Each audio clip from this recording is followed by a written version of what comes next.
Lorsqu'il est 10 heures au niveau du Cameroun, vous êtes en direct sur votre chaîne de télévision qui monte et qui monte encore au canal 307 et sur Canal Plus International. Nous arrosons le monde entier. Le programme, c'est Espace Miné, 10h, 11h52. De toutes les façons, nous ferons encore ce pourquoi nous sommes payés, c'est-à-dire vous donner l'information, rien que l'information et toute l'information. Mais tout ceci en toute convivialité. Parce que vous êtes justement connecté sur Info TV, Santé vous privilégiez. Nos rubriques n'ont pas du tout changé. Tout à l'heure, Théophile Vianney-Billa nous amènera du côté des kiosques et vous appellerez cela l'actu presse, la quintessence de l'information parue en kiosque au Cameroun. On marquera encore un arrêt comme d'habitude pour la dénonciation. Il s'agit justement de cette rubrique qui concerne tous ceux qui pensent qu'ils sont victimes d'abus. Une seule adresse Info TV. On terminera, si vous en avez convenance, par l'instant de l'analyse.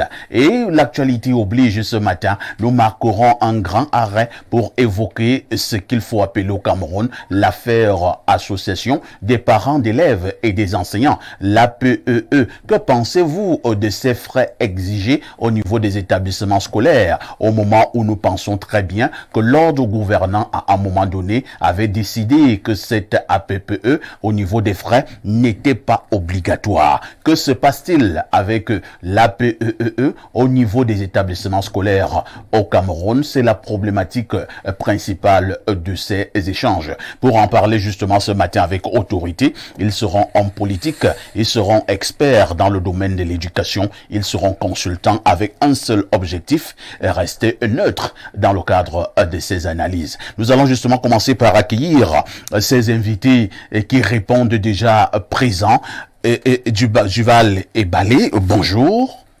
Bonjour, parfait ici, et bonjour à mes copanélistes, bonjour à tous les millions de téléspectateurs qui nous regardent à travers le monde. Permettez-moi, parfait ici, une fois n'est pas coutume, au moment où j'arrive sur ce plateau, j'ai laissé chez moi le chef de mon village. Moi, je suis natif de Ngoutoukpa, et ce matin, très tôt, le chef m'a appelé, m'a dit qu'il est à Yaoundé. Oui. Je l'ai reçu. Il est arrivé, d'ailleurs il est à la maison au moment où je parle. Il m'a dit qu'il est venu. Duval, oui. Nous allons d'abord régler. C'est mieux de l'enlever, hein, parce qu'on a un problème de lumière et de couleur. Voilà. D'accord. Maintenant, on ira de manière un peu plus propre. Vous disiez? Au moment où je vous parle, le chef de mon village est à la maison. Et pourquoi? Il me dit, première chose, il est venu me féliciter pour mon adhésion au RDPC. Il ne s'arrête pas là, il me dit, parce que quand tu étais à l'opposition, on nous a tout refusé chez nous. Ah bon? Et je lui dis, le problème c'est donc quoi? Il me pose 3 problèmes. Ouais. Il me dit, premièrement, au temps de mon ancien grand-père Martin Beling Boutou, il a fait le goudron jusqu'à chez lui. Le goudron n'arrive pas. Mon village, il me dit, mon village a 12 km. Le goudron n'arrive pas chez moi, donc à Ngoutouk.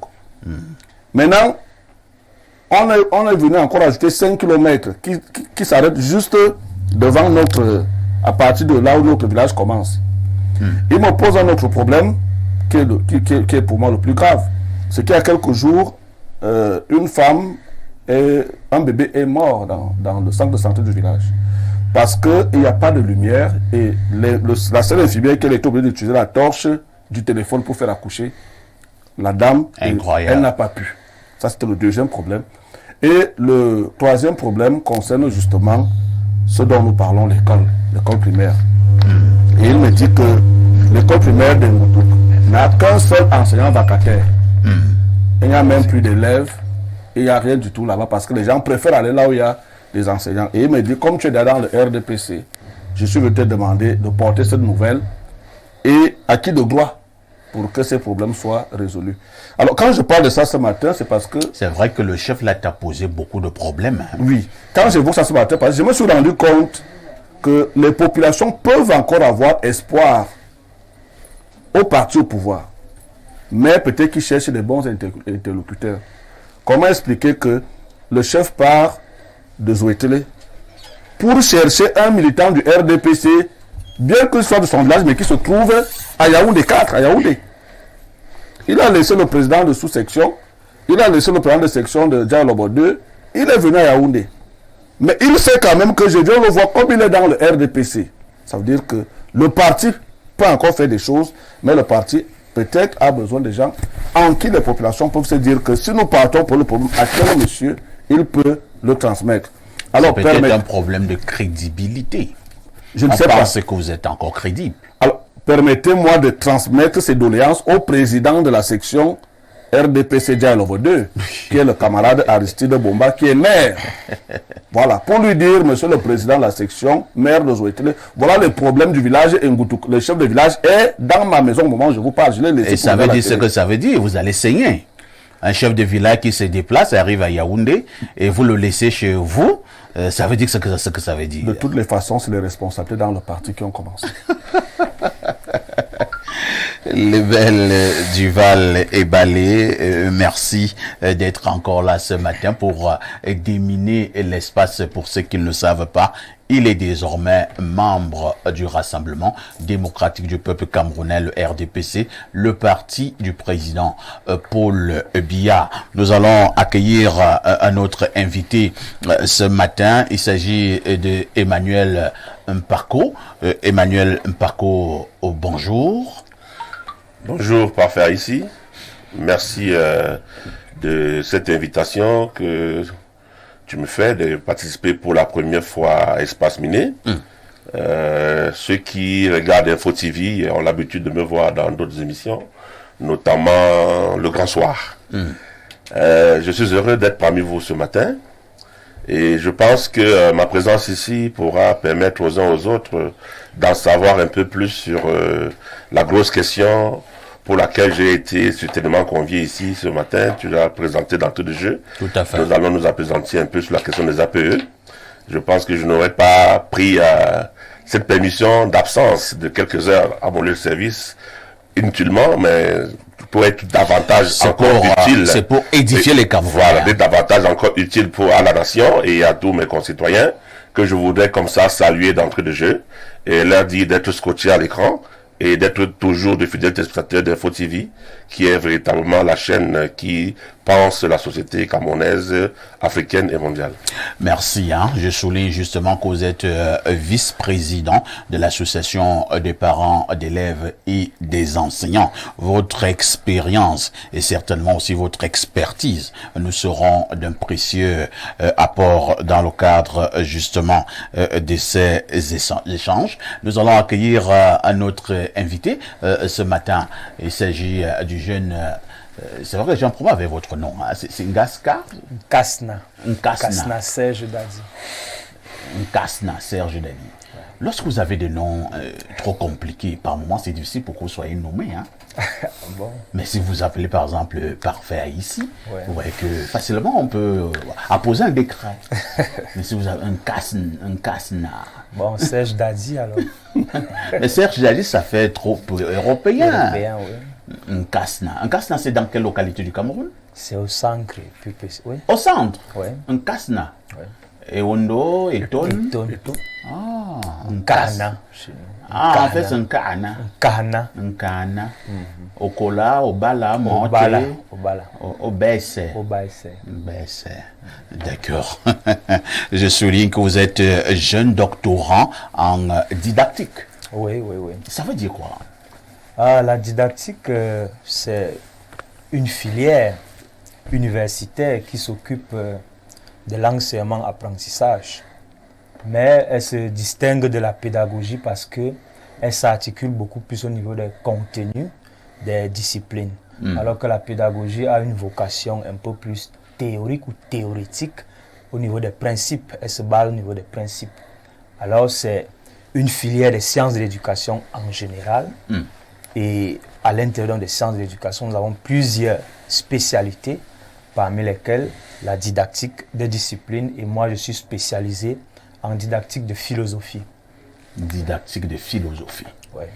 Ça veut dire que c'est vous qui pensez la philosophie, c'est vous qui malaxez la philosophie, c'est vous qui mystifiez la philosophie, vous êtes les mécaniciens de la philosophie. Oui, nous sommes les penseurs de l'enseignement-apprentissage en général et les penseurs de l'enseignement-apprentissage de la philosophie en particulier. D'ailleurs, la rédaction de ma thèse qui vient de s'achever porte sur l'enseignement de la philosophie en faculté et à l'ENS, c'est-à-dire je suis porteur d'un projet. Je voudrais initier la philosophie d'entreprise, la philosophie des médias, la philosophie du sport et la philosophie de l'art en général et la philosophie de la musique en particulier. Donc désormais... N'oubliez pas également la philosophie des coups d'État. Enfin, je vous le suggère. Pas véritablement. Bon, je profite de l'occasion pour dire merci, vous dire merci d'abord, vous l'océan de modérateur perfecto, comme j'ai l'habitude de vous appeler, et à mon cher aîné, Blériot Niemek. Je rappelle que lorsque j'entrais à l'université en première année, lui il était déjà, je crois, en thèse, ou alors au second cycle. Donc je l'ai toujours admiré. Je tenais à le remercier parce que c'est par son entremise que je me suis retrouvé ici. Lorsque je l'ai fait... Cela signifie que Blériot n'est pas de cette race d'aînés. Lorsqu'il entre dans une maison, il ferme la porte. Pas du tout. Il se rassure que la clé a bien fermé. Pas du tout, puisque je le côtoie depuis belle lurette et je puis témoigner de la stature, de la personnalité du point de vue éthique et moral qui nous a toujours accrochés. Donc je vais également profiter de cette occasion pour saluer les copanélistes. Après les copanélistes, le PDG de la maison, Monsieur Dieudonné Mvang, qui nous rappelle le nom d'un illustre intellectuel et révolutionnaire. Angel Benvang. Angel Benvang, prêtre jésuite. Je tenais aussi à lui tirer un coup de chapeau pour le travail qu'il a abattu. Et une fois, quand je l'ai dit, je termine par les millions de c'est vrai que ne vous limitez pas seulement à tirer le coup de chapeau au travail qu'abat le PDG. La télévision a besoin des moyens colossaux sur le plan financier. Vous pouvez être aussi porteur de ces messages-là. Il faut soutenir le PDG Dieudonné Mvang. Il faut donner de l'argent à Info TV. Vous voyez un peu? C'est comme ça qu'on parle simplement comme au village. Parce on se limite vraiment. Oh, Info TV, c'est bien! Vraiment, vous avez des jolies émissions. Info TV, c'est... Oh là là! Info TV, vous soutenez la République, c'est bien! Bon, dès que vous avez fini d'ici, ça en fait comment? Ok. Merci. Merci, un Kasna qui est donc avec nous ce matin. Nous irons jusqu'à 11h52. On appréciera certainement vos analyses à côté de vous. Donc, on accueille le consultant de tout temps. Mais alors, de tous les temps, le seul qui nous restera lorsque tous les autres petits consultants auront pris la poudre d'escampette. Il s'agit de Pierre Blériot Niemek. Pierre Blériot, bonjour. Bonjour, parfait ici, bonjour à votre impressionnant panel, bonjour à nos millions de téléspectateurs. Je suis heureux d'être parmi vous ce matin une fois de plus. Pierre Blériot Niemek, vous nous donnez la citation de ce jour. La citation de ce jour, la voici. Marquez les esprits de vos enfants. Ils trouveront dans vos actes les ressources pour éduquer les leurs. On peut reprendre. Marquez les esprits de vos enfants. Ils trouveront dans vos actes la ressource pour éduquer les leurs. On peut un tout petit peu expliquer. Je vais expliquer par une figure. Parfait. Ici, il y a des choses aujourd'hui que vous faites en bien pour vos enfants parce que papa vous a marqué. C'est vrai. Vous m'avez par exemple dit que papa s'est sacrifié pour que je fasse des meilleures écoles. C'est la vérité. De sorte que même si la pension a aujourd'hui pris encore plus de volume, ici se dira, moi mon père gagnait moins que moi. Ouais. Mais il s'est sacrifié pour que je fasse les meilleures écoles. Et je vois comment vous vous occupez de la scolarité de vos enfants. J'aime vous dire que c'est quelque chose qui, de manière subliminale, vous a été transféré par ce que votre père a fait. Mon père m'avait dit, le jour où il allait m'inscrire au collège Jean Tabi, c'était en 1992, en 6e. C'était un peu... vous me touchez le cœur, hein? Ouais. C'était comme un petit deuil à la maison. Il m'a pris pour aller l'accompagner à la banque. À l'époque, il était dans ce qu'on appelait la BICIC. Il arrive à la BICIC, on lui sert 33 000. Il demande au caissier qu'est-ce qui ne va pas. Le caissier dit, oh, monsieur, toi, c'est votre salaire. Il dit, bon salaire, comment? Il dit, non, monsieur, et toi, il faut voir avec votre, comment ils appellent ça à la banque? Votre gestionnaire. Le gestionnaire. Le papa et moi, nous montons, il rencontre le gestionnaire. Et je suis dit, non, monsieur, toi, vous êtes mis à la retraite à partir de ce mois. À la retraite? C'était dans un Cameroun qui était bizarre à cette époque. C'est-à-dire, il y a eu une histoire au début des années 90. Ouais. Il savait qu'il devait aller en retraite à 60 ans. Et maintenant, il y a une vague de personnes qui avaient été envoyées en retraite à 55 ans. Et il en faisait donc partie. Et le monsieur, lui, sait qu'il a encore 5 ans pour travailler. Il a son salaire normal. Et vous vous retrouvez donc à la banque avec 33 000. Il a 6 ou 7 enfants qui doivent aller à l'école. Oh là là. J'ai vu ce papa. Il a failli s'écrouler.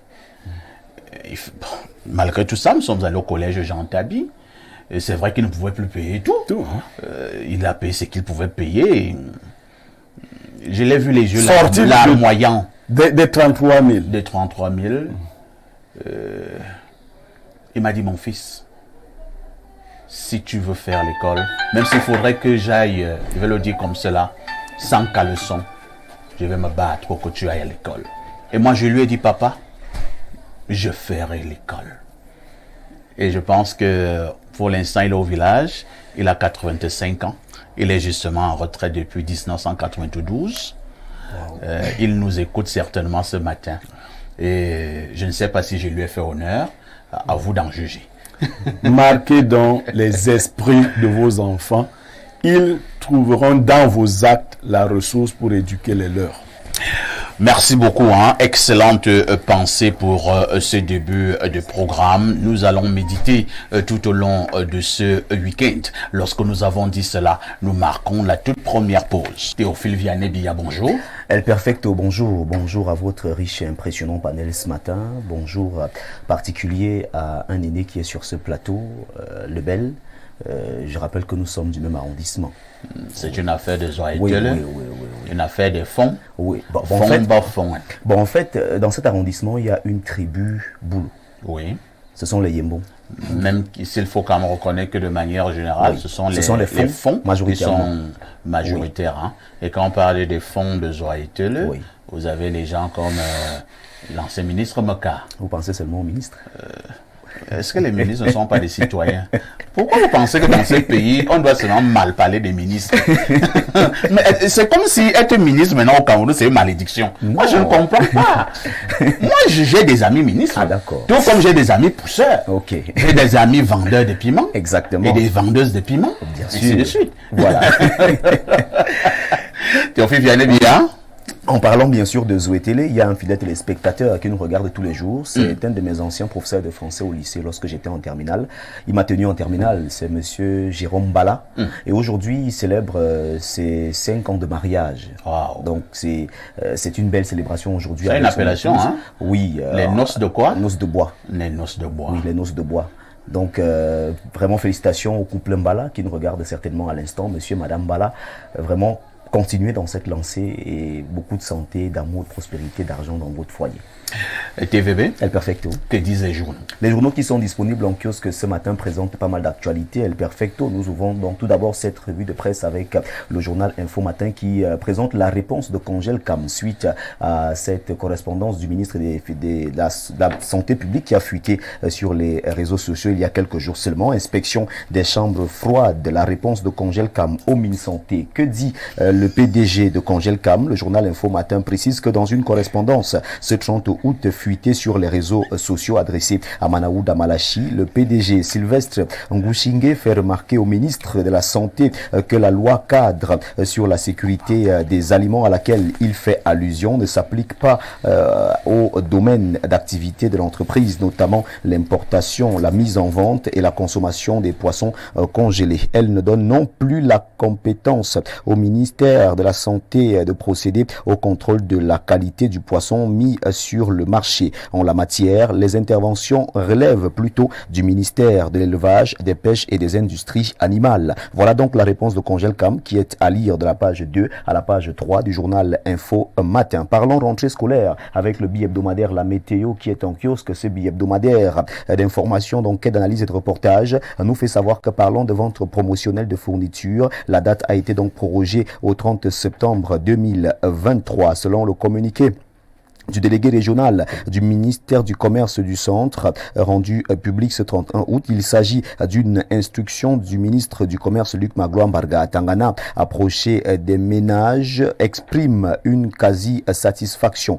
Nos confrères du journal La Météo se sont donc rapprochés de certains ménages qui expriment ici leur totale satisfaction. Parlons bel et bien de cette actualité. Laissons cette actualité et restons en éducation pour aller du côté de Ngaoundéré. On parle plus précisément de l'université de Ngaoundéré. Un fils de la Damawa, recteur Mamoudou Abdoul Moumini, a été nommé par un décret du président de la République le 30 août. Il remplace Florence Ufichinje Melo, rattrapée à printemps par sa gestion calamiteuse. Le journal Cameroun Tribune présente également les nouveaux visages de l'université de Ngaoundéré et ce journal présente ici la feuille de route du nouveau recteur, le professeur Mamoudou Abdoul Mouni, qui est donc le nouveau recteur de l'université de Ngaoundéré, et le journal revient donc sur ce qui attend ce nouveau manager de cette institution universitaire. Situation au Gabon. Le gouvernement condamne dans un communiqué de presse signé hier par son porte-parole, le ministre de la Communication René Manuel Sadi.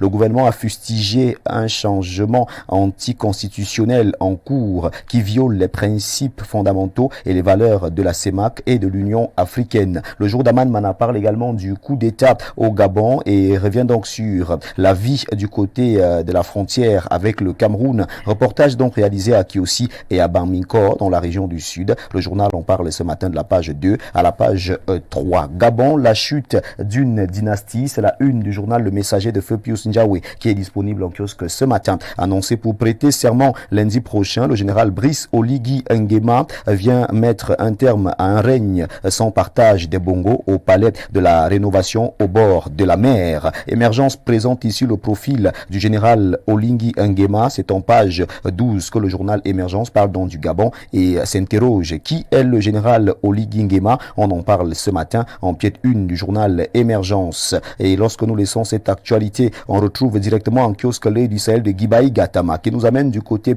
du septentrion. Succession Boubakari Yerima Alilou à la conquête du Lamida de Marois. C'est la une du journal L'œil du Sahel qui revient donc présenter cette conquête de la page 6 à la page 7. Parlons politique avec cette défection. Amadou Vamoulke démissionne du Rassemblement démocratique du peuple camerounais. Le journal en parle en page 3 et revient donc sur cette démission de Amadou Vamoulke. Nous rappelons qu'il est bel et bien du côté de la prison de Kondangui. Mutation qui est en kiosque parle de cette réaction de Philippe Vandamme après Biya. Crise anglophone, guerre en Ukraine, les coups de Vandamme. L'ambassadeur, chef de délégation de l'Union européenne au Cameroun, arrivé en fin de mission, se confie donc à votre journal Mutation qui revient donc sur cet entretien avec Philippe Vandamme en page 7. L'activateur d'Angelbert Formand parle ici de ce projet. Le projet d'alimentation en eau potable, en abrégé AEP et Lundwe Somba, lance la phase 2. On nous le fait savoir ce matin et cette phase 2 a été donc lancée du côté de Garoua Boulaye.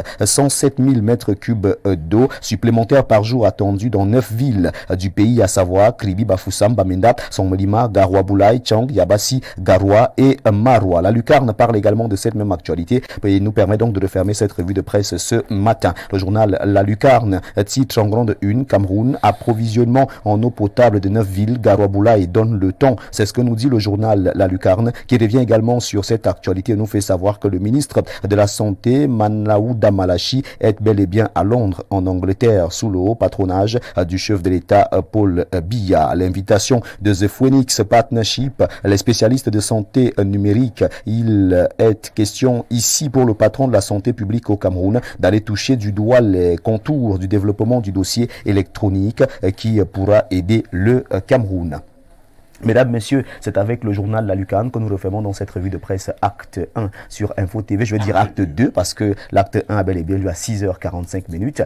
Merci de nous regarder tous les jours et merci de faire confiance à Info TV pour vous informer. C'était bel et bien la revue de presse acte 2 avec Théophile Vianney Biya. Incontestablement, votre fidélité nous honore. Elle reste et demeure inchangeable, intouchable, inattaquable et inaliénable. Appelez-moi tout simplement TVB si vous le désirez. Merci Al Perfecto. Merci également à votre riche et impressionnant panel et merci à nos charmants et fidèles téléspectateurs.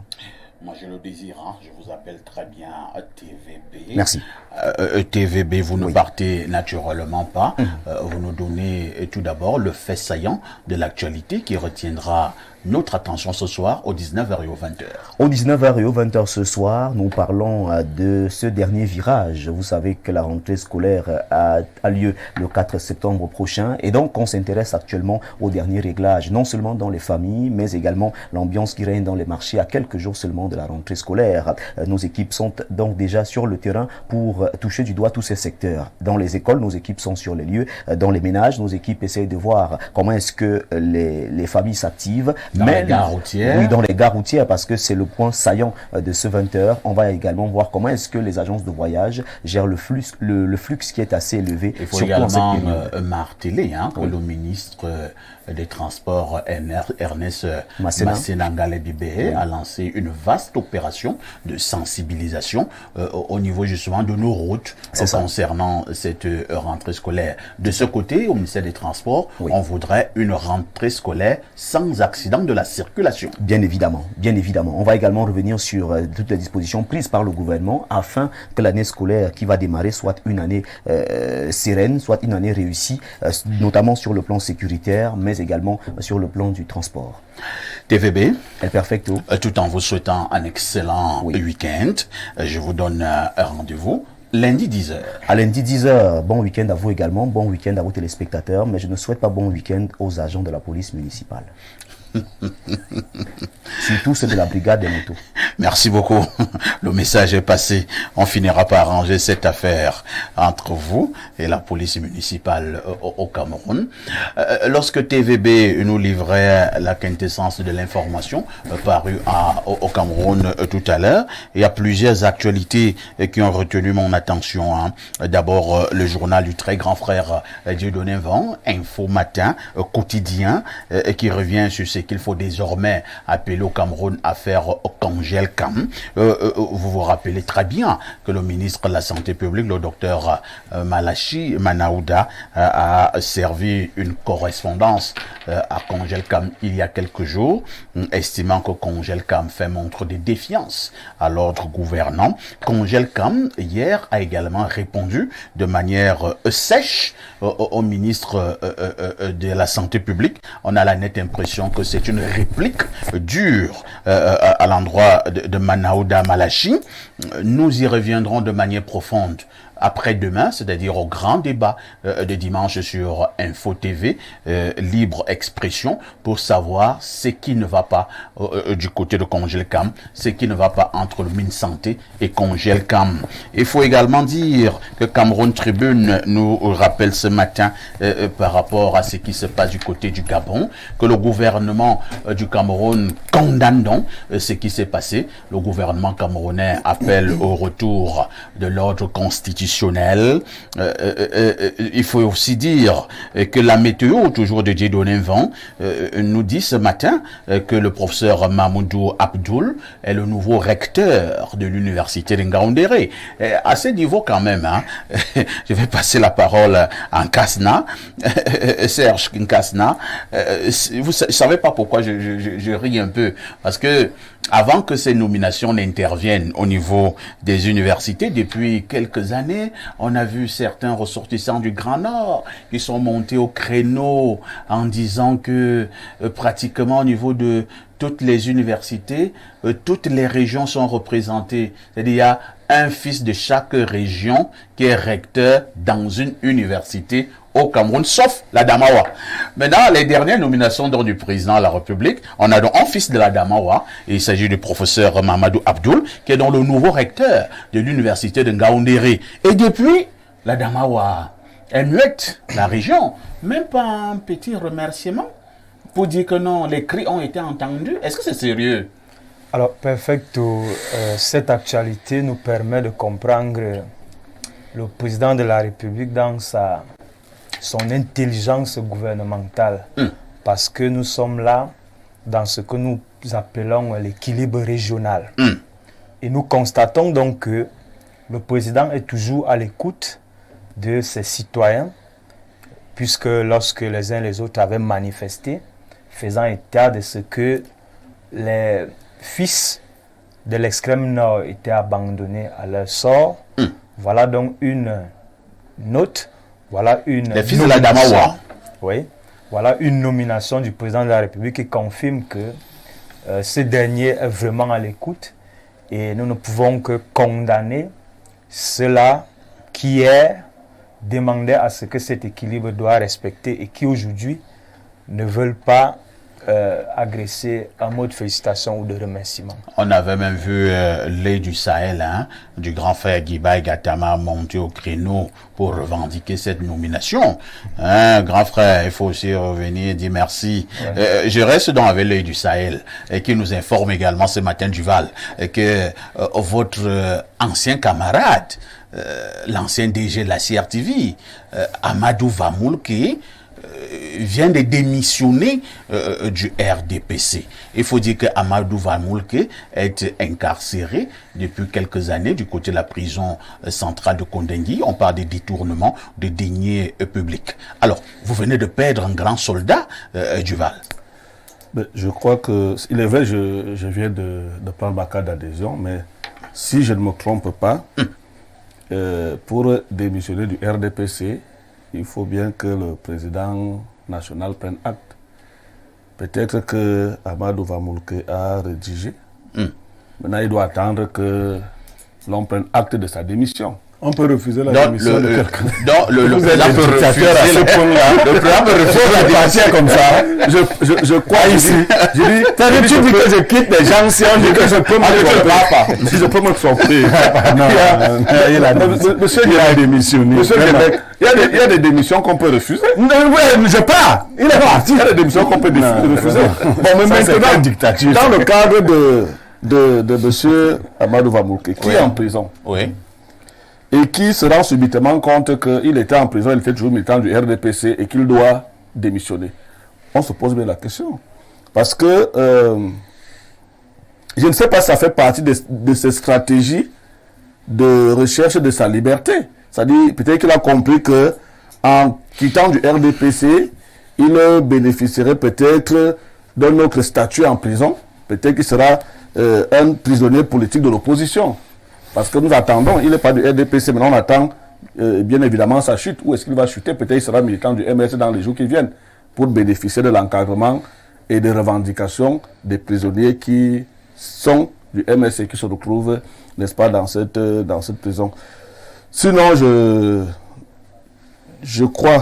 pense que Amadou Vamoulke, démission du RDPC, étant en prison. Je me demande bien tous ceux qui sont en prison. Ça vous laisse à 37? Je me demande bien tous ceux qui sont en prison aujourd'hui, s'ils rendent vraiment service au RDPC ou alors s'ils desservent le parti. Parce que si tu es en prison pour certaines malversations et que tu es du parti, il y a problème. Mais c'est vrai que pour le cas Amadou Vamoulke, il ne cesse de claironner son innocence. Mais tout prisonnier dit d'abord qu'il est innocent. Tout prisonnier dit d'abord qu'il est innocent, même si vous prenez quelqu'un... On a lu plusieurs correspondances de M. Amadou Vamoulke qui démontrent, on mettrait les guillemets à démontrer, qu'il est d'ailleurs un citoyen qui devrait être félicité. Il a abattu un travail formidable du côté de la CRTV, il est d'une moralité irréprochable, ainsi de suite. Quand vous lisez Amadou Vamoulke, il faut vous faire comprendre que c'est simplement un complot contre sa personne. Non, je crois que... Et peut-être qu'il est donc déjà très énervé. Voilà pourquoi il démissionne de votre affaire-là. Non, je crois qu'on dit souvent qu'il n'y a pas de fumée sans feu. Ah bon? Oui. Si M.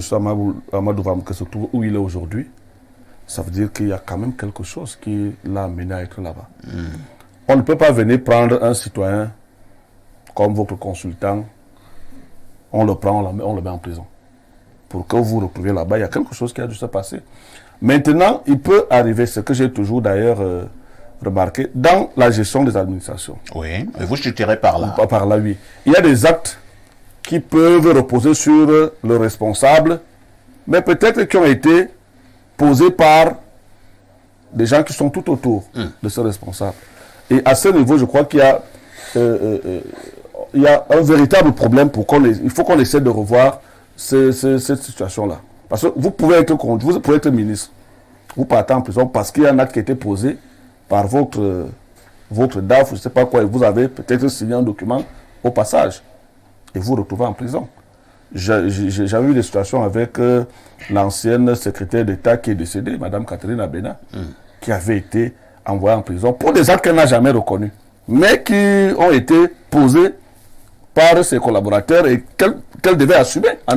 Catherine Abena. Voilà. C'est une dame que moi j'avais côtoyée. Lorsqu'elle est partie en prison, voilà. Elle a lancé une grève de la faim. Hein. Parce qu'elle, justement, elle ne se reconnaissait pas. Et cette grève de la faim a fini par être l'emporter. Voilà. C'est vrai que lorsqu'elle a lancé la grève de la faim, l'ancien ministre Jean-Marie Atangana Mabara était venu la voir, hein, et lui a dit vraiment, petite sœur, ça ne sert à rien de lancer la grève de la faim.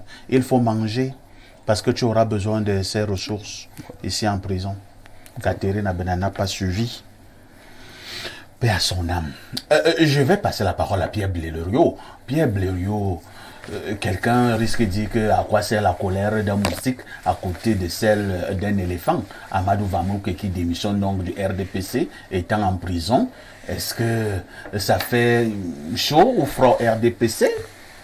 Bon, je voulais d'abord m'inviter dans le premier débat de la nomination d'un recteur originaire de la Damawa à l'université de Ngaoundéré. Pour vous faire remarquer qu'on est en train de construire des péages automatiques sur la nationale numéro 3. Ça veut dire Yaoundé-Douala. Et que dans l'un de mes villages, qu'on appelle Omoko, il y aura un péage automatique. Parfois, ici, on recrute ces gens-là et ils ont de très bons salaires. Vous savez ce qui s'est passé à Omoko? Non. On a recruté la quantité de jeunes gens qui doivent travailler à Omoko et 0 ressortissant du village.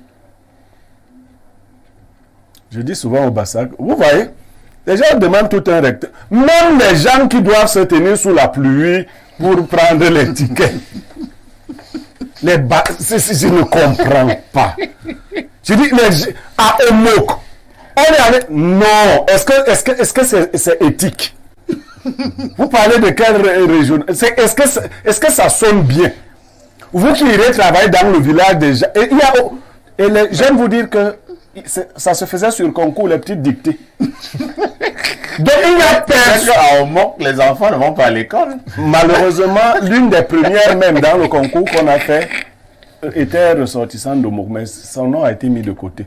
Je crois qu'une telle injustice doit être rapidement réglée. Ça ne sonne pas bien. Très bien, le message est passé. Donc, pendant que les autres revendiquent tous les... Il n'y a pas un recteur Bassa. Mais je ne vais pas faire remarquer quand même que les premiers enseignants d'université au Cameroun, presque dans toutes les disciplines, sont des Bassa. Mais il n'y a pas un recteur Bassa. Le problème, c'est que vous, les Bassa, là... Je ne sais même pas. Il va falloir que vous... Il faut un congrès mondial des Bassa. Voilà. On demande même ce que nous, on a fait comme ça. C'est terrible. Il n'y a pas un recteur Bassa. En réalité, c'est même quoi en réalité, pas faire ici. Le problème que pose démontre les limites de l'équilibre régional. Je crois qu'en 2023, nous ne devons plus être en train de parler de l'équilibre régional. Le Cameroun doit apprendre, n'est-ce pas, à regarder celui qui lui apporte le résultat. C'est sur les bassins que l'équilibre régional vient se dire. La limite là, ça arrive seulement quand c'est chez les bassins. C'est pour dire qu'à la longue, on ne pourra pas satisfaire. Il n'y a pas un seul hôpital régional dans aucune ville bassin. Revenons donc sur... Mais les bassins ont même fait quoi? C'est quel genre de punition ça? Blériot, calme. Non, je demande, on peut punir un peu plus comme ça. Calmez-vous, Blériot. On va résoudre le problème de bassin. Comment? Toi et moi, on va parler. Oh là là. On va trouver la stratégie. La guerre, c'est le plan. On va voir ce qu'il y a lieu de faire. Parfait. Oui. Les bassins ont le football. Voilà. Les bassins. Oui, voilà. Fecafoot, coach. Voilà. C'est-à-dire que le président de la Fecafoot, c'est un bassin. Le coach, c'est un bassin. Le président de l'OMIES, c'est un bassin. Voilà. Je voulais donc que les bassins comprennent comment on nous a piégés. Et on nous a envoyés dans cette affaire, on se met à applaudir. Piégés, les vraies choses passent sous nos yeux. Les gens se partagent. Avec les milliards qu'il y a au football. Les gens se partagent le pays. Le budget de l'ONIES, c'est combien chez Antoine Bell? C'est combien? C'est beaucoup d'argent quand même. Et c'est Jojo qui gère ça. Ce n'est pas... Non, c'est pas le pays. J'ai envie de lui demander combien de bassins étaient au Qatar. Voilà. Perfect. Bon, donc maintenant, revenons à Amadou Vamouke. Amadou Vamoul qui est en prison depuis le 29 juillet 2016. Ça fait un peu plus de 7 ans. Est-ce que vous savez qu'Amadou Vamoul n'a toujours pas été condamné? C'est beaucoup. C'est trop. Il est victime d'un nombre de renvois. Non, c'est pas comme ça. On ne fait pas. Vraiment, on ne fait pas ça. Moi, je le dis, Amadou, je ne le connais même pas. Je ne l'aimais même pas quand il était directeur général de la CATV. Ce n'était pas une femme pour qu'on l'aime. Non, je ne l'aimais pas parce que les programmes et ça, d'ailleurs, la CATV commence à faire... Bon, mais, comme journaliste, je l'ai connu.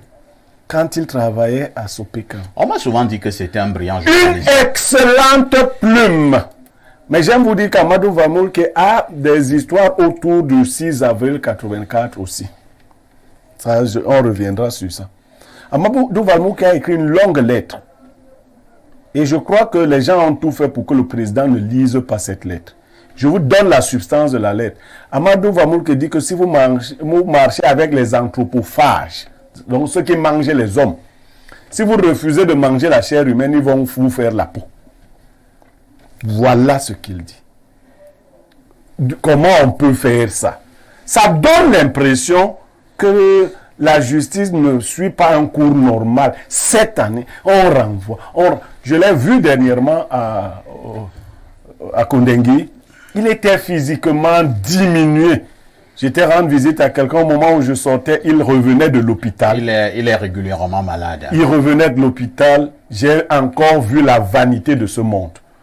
Pour ceux qui ont les postes là, qui se soutiennent là, on peut vous mettre en prison, mon cher frère. Je suis sûr que vous avez lu le procès de Joseph Kafka. Sans avoir rien fait, c'est comme ça que le texte commence. Joseph Kafka fut arrêté un matin. Sans avoir rien fait.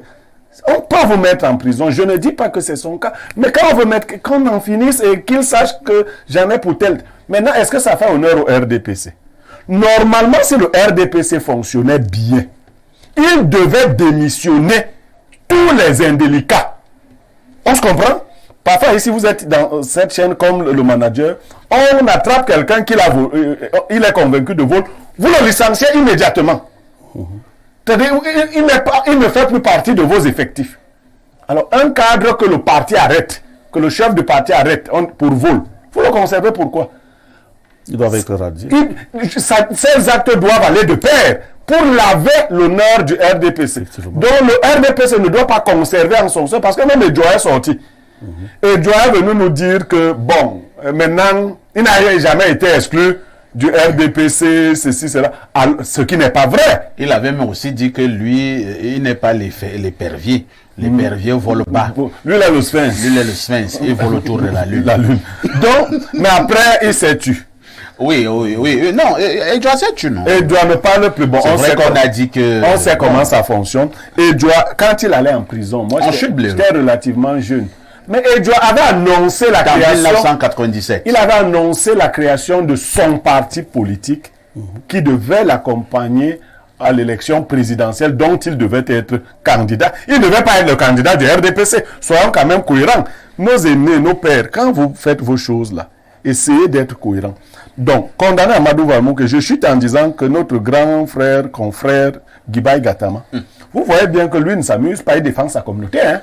Faut le dire comme ça. Observez que quand les questions de la vous pouvez lire toutes les presses, c'est lui qui révèle l'affaire d'Amadou Vamoul, non? C'est lui qui a sorti les 10 millions de ceci, non? Le communicateur du Grand Nord. Voilà! Et il dit même que même les lettres de... comment on l'appelait là? Marafa, Milou Yaya. On les remettait c'est d'abord Guibaï qui nous donnait ces lettres. Donc, il défend sa communauté. Marafa était le rédacteur en chef et Guibaï était celui qui allait déposer les journaux. Donc, je vais demander au Bassa, s'ils ne sont pas capables de créer des presses ou de créer des télés, qu'ils sachent quand même qu'ils ont un beau-frère, par exemple, qui a une télé. Si ton beau-frère a la télé, si c'est la télé d'un beau-frère des Bassa. Ça, c'est clair. Voilà, donc les Bassa ne le savaient pas. Les Bassa ne le savaient pas. Venez vous exprimer. Venez pleurer ici. C'est votre télé. Merci beaucoup. Alors, Emmanuel, est-ce que c'est la malédiction de certains DG à la CRTV? Nous allons le rappeler tristement.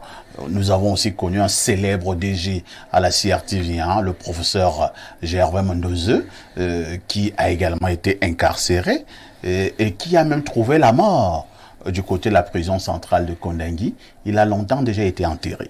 On a également pris un deuxième DG de la CRTV, pour l'instant, qui pleure tous les jours, claironnant son innocence, et qui vient aussi de démissionner du RDPC en la personne d'Amadou Vamoulke.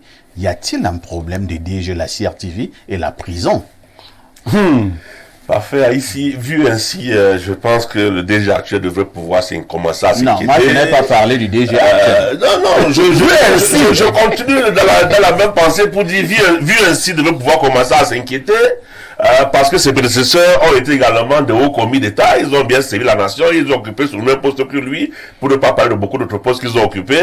Pareillement, lui également, il a bien servi la nation, on peut le dire à juste titre, et il est à ce poste aujourd'hui, peut-être qu'il devait s'inquiéter. Non, je voudrais simplement dire que c'est vraiment presque une gangrène, je préfère dire presque pour ne pas être extrémiste, de comprendre que la haute société camerounaise, les hautes figures de la nation, soit celles qui, au lieu d'être des repères pour nos enfants, sont plutôt de mauvais exemples et sont plutôt ceux qui prônent peut-être la déformatation de notre société. Parce que là, nous n'avons plus de repères, nous n'avons plus de valeurs. S'il faut que tous ceux-là qu'on a vus hier à ces postes-là, qu'on a félicité, qu'on a encensé, soient ceux-là qui se retrouvent. Parce qu'on peut dire au Cameroun aujourd'hui qu'il y a tout un gouvernement qui est en prison. Quand on commence à avoir un premier ministre en prison et beaucoup d'autres ministres également. Des secrétaires généraux. Voilà, donc, et puis effectivement, j'aime beaucoup suivre très souvent les analyses de votre consultant dont j'ai la joie de partager le plateau ce matin, M. Nyemek, et qui fait bien de dire que le RDPC devrait se questionner. Parce que s'il faille que tous ces hauts cadres finissent ainsi, est-ce que c'est pas le RDPC véritablement qui serait le problème de la décrépitude de la nation camerounaise, la société camerounaise? Ceci nous ramène toujours, chaque fois qu'on pense à ça, ça nous ramène toujours à ce mot d'ordre de rigueur et moralisation, pour constater que finalement, en termes de moralisation, nous sommes tombés à la dépravation des mœurs, et qu'en termes de rigueur, nous sommes tombés au laisser faire, au laisser aller et tout. Donc là, vraiment, nous devons sérieusement nous remettre en cause. Il est désormais... C'est gai, il est plaisant, il est gai d'être nommé, d'être, n'est-ce pas, voir son nom couché sur un décret, mais à partir du moment où tu reçois une nomination, tu dois commencer déjà à t'interroger pour savoir quelle serait ta fin. Parce que la nomination devient également comme un piège aujourd'hui dans cette nation, et ce qui serait vraiment pas logique en tant que tel. Nous allons simplement dire modestement ce matin que s'il est établi sur le plan judiciaire que Amadou Vamoulke est coupable de quoi que ce soit, qu'il soit condamné dans les normes de l'art. Maintenant, si le très grand frère Amadou Vamoulke n'a rien fait, qu'il soit tout simplement libéré. Lorsque nous avons dit cela, nous marquons une autre touche. La dénonciation restera ce fait de société qui vous énerve. Si vous êtes victime d'abus dans votre quartier, dans votre localité, dans votre ville, dans votre pays, une seule adresse, Info TV. La dénonciation de ce matin nous sera donnée par Pierre Blériot. Alors, parfait, ici, nous avons vis-à-vis de nos téléspectateurs un devoir de vérité. Il peut arriver, et c'est humain, que nous nous trompions. Les latins disaient « errare humanum est ». Mais lorsque nous nous sommes rendus compte que nous nous sommes trompés, nous pouvons corriger ou nous devons corriger nos erreurs. Les latins continuent en disant « se perseverare diabolicum ». Nous avons dénoncé ici récemment une vidéo dans laquelle des jeunes filles violentaient leurs camarades. Sauf que les réseaux sociaux qui avaient inspiré cette vidéo ont mélangé deux faits qui se sont produits à des distances lunaires qui ne se sont pas produits par les mêmes acteurs en un seul fait. Ce qui a créé une sorte d'embrouillamini et qui a troublé l'analyse. Nous revenons donc sur cette dénonciation parce qu'aujourd'hui nous avons tous les éléments et de la bonne source pour dire ce qui s'est passé dans le cadre de la dénonciation. Parce que l'ancienne dénonciation disait que des jeunes filles avaient violenté leurs camarades, lui avait versé de l'acide au corps, que la camarade en était décédée. il y a effectivement une autre jeune fille à qui on a versé de l'acide il y a un certain temps. Mais c'est pas la même Cela histoire. s'est produit à Bafoussam avec d'autres acteurs. Vous voyez qu'en mélangeant les deux faits, on les a amplifiés de manière drastique. Alors, Donc, qu'est-ce que tu nous dis alors, ce ce matin? que je dénonce ce matin et ce que je rappelle aujourd'hui, c'est ce qui s'est réellement passé. Allons-y. Ce qui s'est passé, c'est que la jeune fille qui est la victime dans l'affaire et dont on a vu les images avec une tête rasée, est la copine des autres jeunes filles. L'une d'elles, l'une des mises en cause, s'est retrouvée au domicile de la victime. Quelques jours avant, il a passé la nuit avec la victime. Elle s'est levée très tôt le matin et est partie. Au réveil de la victime a constaté qu'elle avait perdu de l'argent et des vêtements.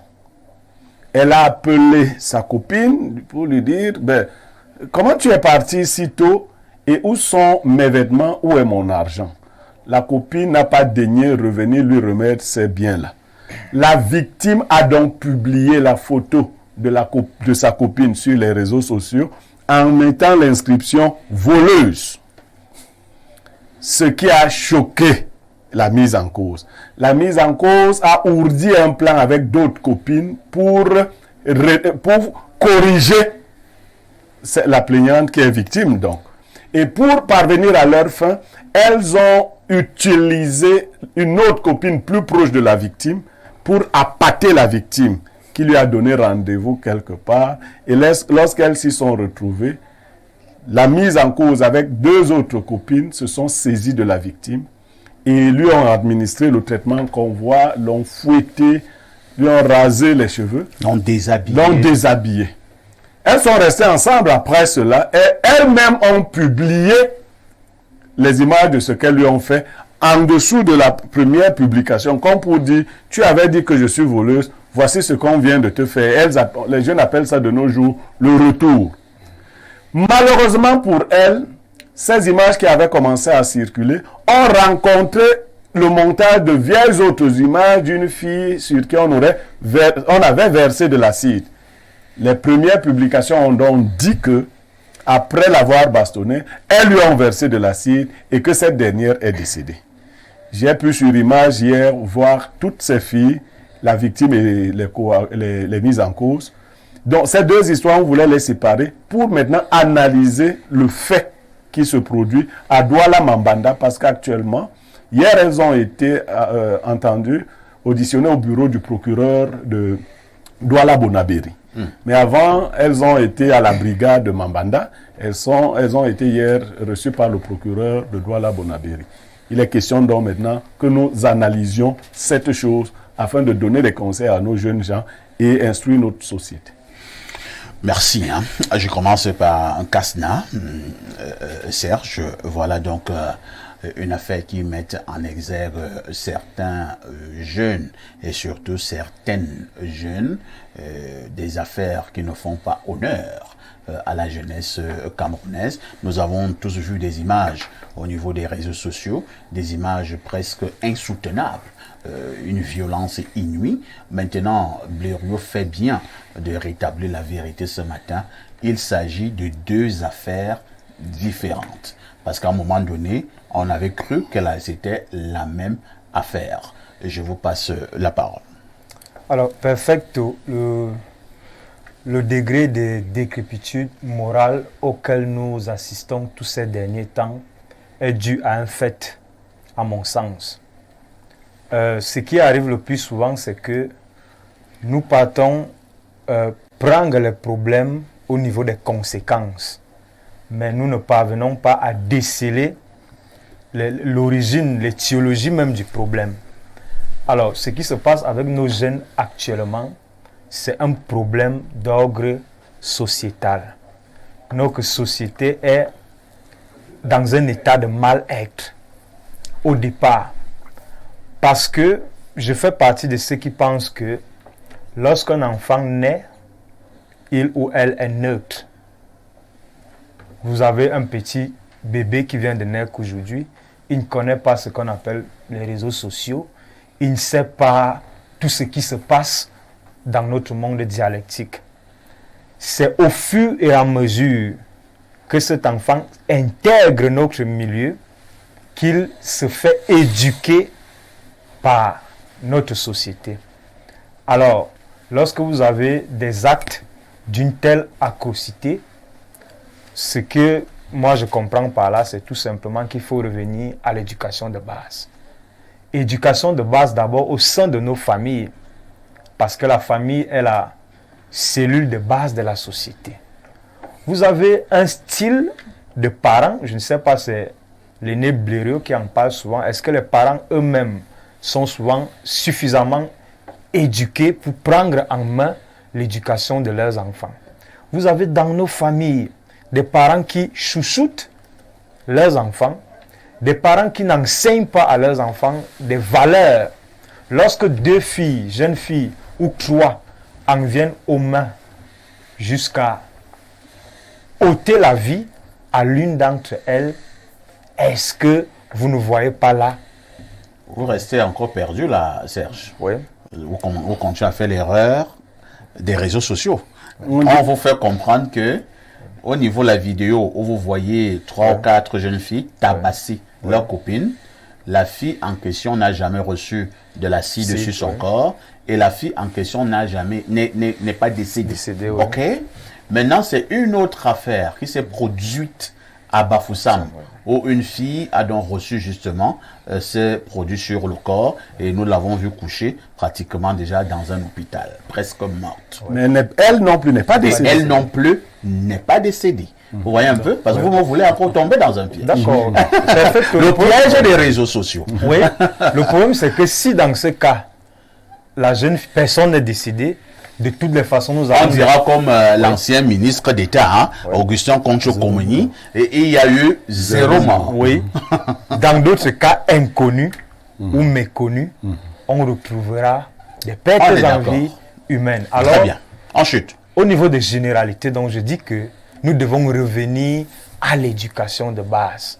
C'est-à-dire que chaque parent doit prendre en main l'éducation de ses enfants, inculquer à ses enfants des valeurs du travail, des valeurs du respect des normes, des valeurs du respect de la personne humaine, afin qu'une fois l'enfant arrivé à l'école, que l'école continue davantage à instruire cet enfant dans le sens du respect des valeurs familiales que les parents ont commencé avec. Merci beaucoup. Duval Ebalé, est-ce que nous n'avons pas une occasion en or pour attirer encore l'attention des Camerounais et tous ceux qui nous regardent à travers le monde sur les défaillances de plus en plus perceptibles des réseaux sociaux? Voilà une affaire où certains qui sont adeptes ou bien qui sont champions de la manipulation au niveau des réseaux sociaux ont réussi à emballer tout un pays. On se rend finalement compte que les versions que nous avons d'abord eues au niveau des réseaux sociaux étaient des versions fausses. Oui, cela démontre tout simplement de la non-maîtrise et l'usage à des fins parfois inavouées de l'outil informatique et des réseaux sociaux. Et là, je vais revenir sur ce que M. Kassna venait de dire tout à l'heure pour lui dire qu'on ne peut pas reposer tout sur le parent. Vous savez, l'éducation que nous autres, nous avons reçue de nos parents. Aujourd'hui, en 2023, nous ne pouvons pas donner la même éducation à nos enfants. Parce que lorsque nous recevions l'éducation de nos parents, il n'y avait pas certains outils qui peuvent aujourd'hui éduquer nos enfants en dehors de notre influence. Vous pouvez ne pas acheter un téléphone à votre enfant. Mais après, lorsqu'il va à l'école, il trouve des enfants qui ont des téléphones là-bas. Il sera influencé par ce qui va dans ces téléphones-là. Et sur la dénonciation en elle-même, je crois qu'il y a un autre aspect que nous n'avons pas, qu'on n'a pas soulevé et qu'il faut soulever ici. Lequel? Vous voyez un groupe de jeunes filles aujourd'hui qui se retrouvent. Moi, j'ai bien regardé la vidéo, on tapait sur l'autre. Tout à fait. Comment on peut taper sur une jeune fille de 16 ans? Elle ne se défend pas. Il y a un problème. Si vous avez bien regardé, elle ne se défendait pas. Alors, on n'est pas très loin d'imaginer d'autres choses dans les relations entre ce groupe de jeunes filles. Vous êtes en plein dans le mille. Voilà. Parce que dans ce que nous connaissons, dans je vais dire le mot, hein, dans l'homosexualité, on sait qu'il y a la soumission. La soumission, le principe de la soumission. De la soumission. Quand on te tape, tu te Voilà. baisses. Elle ne s'est pas défendue et en plus, il a dit tout à l'heure, ils sont restés là. Ce n'est pas elle qui allait dénoncer. Non, du tout. Il a fallu que les vidéos soient diffusées pour qu'il y ait une dénonciation publique. Alors vous voyez que le mal est plus profond. Si les gens font avant, on a dit que celle qu'on a coiffée là, elle avait 16 ans. Si on peut avoir des jeunes filles de 16 ans, 17 ans, 20 ans, qui sont déjà dans ce système-là, parce que lorsque vous regardez cette vidéo avec la violence qu'il y avait et la réaction de la petite fille, vous sentez que nous sommes dans une histoire d'homosexuels, de lesbiennes. Oui, bien sûr. Oui, nous sommes dans une histoire de lesbiennes. Parfait ici. On ne peut pas vous taper, même si vous êtes faible. C'est impossible. Vous allez chercher... Moi-même, j'ai regardé cette vidéo du Val. Moi, je n'ai pas compris. Voilà. Mieux, je vais parler comme au quartier. Hein. Vous allez me tuer. Vous me tuez. Parce que même si vous êtes 10, mais bien vous ne pouvez pas me taper. Quoi. Moi, je n'ai rien. Il faut même ajouter qu'elle a sa copine aussi qui est dans la salle. Voilà, elle a sont au moins 2 contre 3. Qui peuvent se défendre.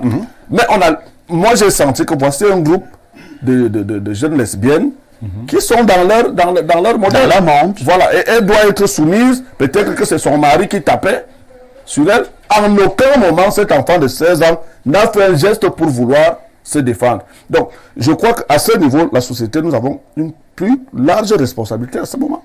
Parce que il faut que non seulement l'éducation de base, mais que l'État prenne ses responsabilités à un niveau. Très Parce qu'à Douala, apparemment, ça va vite entre les jeunes filles. Merci beaucoup. Hein. À Douala, apparemment, ça va vite. Il fait chaud là-bas, chez les jeunes filles. Entre les jeunes filles. Entre les jeunes filles. Ça fait fort. Ça fait fort à Douala. Emmanuel, nous parlons, nous rions, mais c'est la République qui risque simplement se retrouver sur une rue publique. Je ne dirais même pas qu'elle risque. Je dirais qu'elle y est déjà. Parce que aujourd'hui, comme j'ai commencé tout à l'heure à l'appuyer, nous n'avons plus de repères. Nous n'avons plus de modèles. Lorsque nous étions encore à l'enseignement secondaire, tout jeune, il se posait déjà ce problème de l'Afrique qui était perdue. Alors, il se posait déjà ce problème de génération sacrifiée. Et il se posait également ce problème de Feman qui était nouveau, qui était naissant. Et on s'étonnait de voir que ce sont ces personnes-là qui, normalement, ne devraient pas avoir le respect de la société, qui, comme on peut le dire vulgairement, pour faire comme toi, recevaient le café des agents de police dans la circulation, et c'est eux qui nous éclaboussaient à de grosses voitures et autres, au point où il a commencé à se dire parmi les jeunes que ça ne sert à rien d'aller à l'école, puisque ceux qui ne sont pas là à l'école, c'est eux qui occupent les premières places, les premiers rangs, c'est eux qui jouent les premiers rôles et c'est eux qu'on respecte. Donc du coup, il y avait déjà cette perte de modèle. Donc notre société est, j'allais dire même à refonder.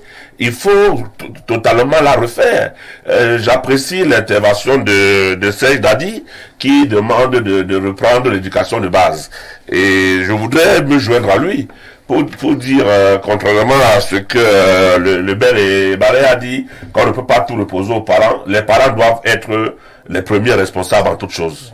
Parce que quand bien même, quel que soit ce que l'enfant va rencontrer en dehors de la maison, s'il n'a pas déjà un bon suivi à la maison, s'il n'a pas déjà le regard du parent qu'il soupçonne sur lui, même quand il est hors de la maison par rapport à l'attitude de ses parents vis-à-vis de lui, il lui sera beaucoup plus facile et beaucoup plus aisé de suivre cette mauvaise vague-là.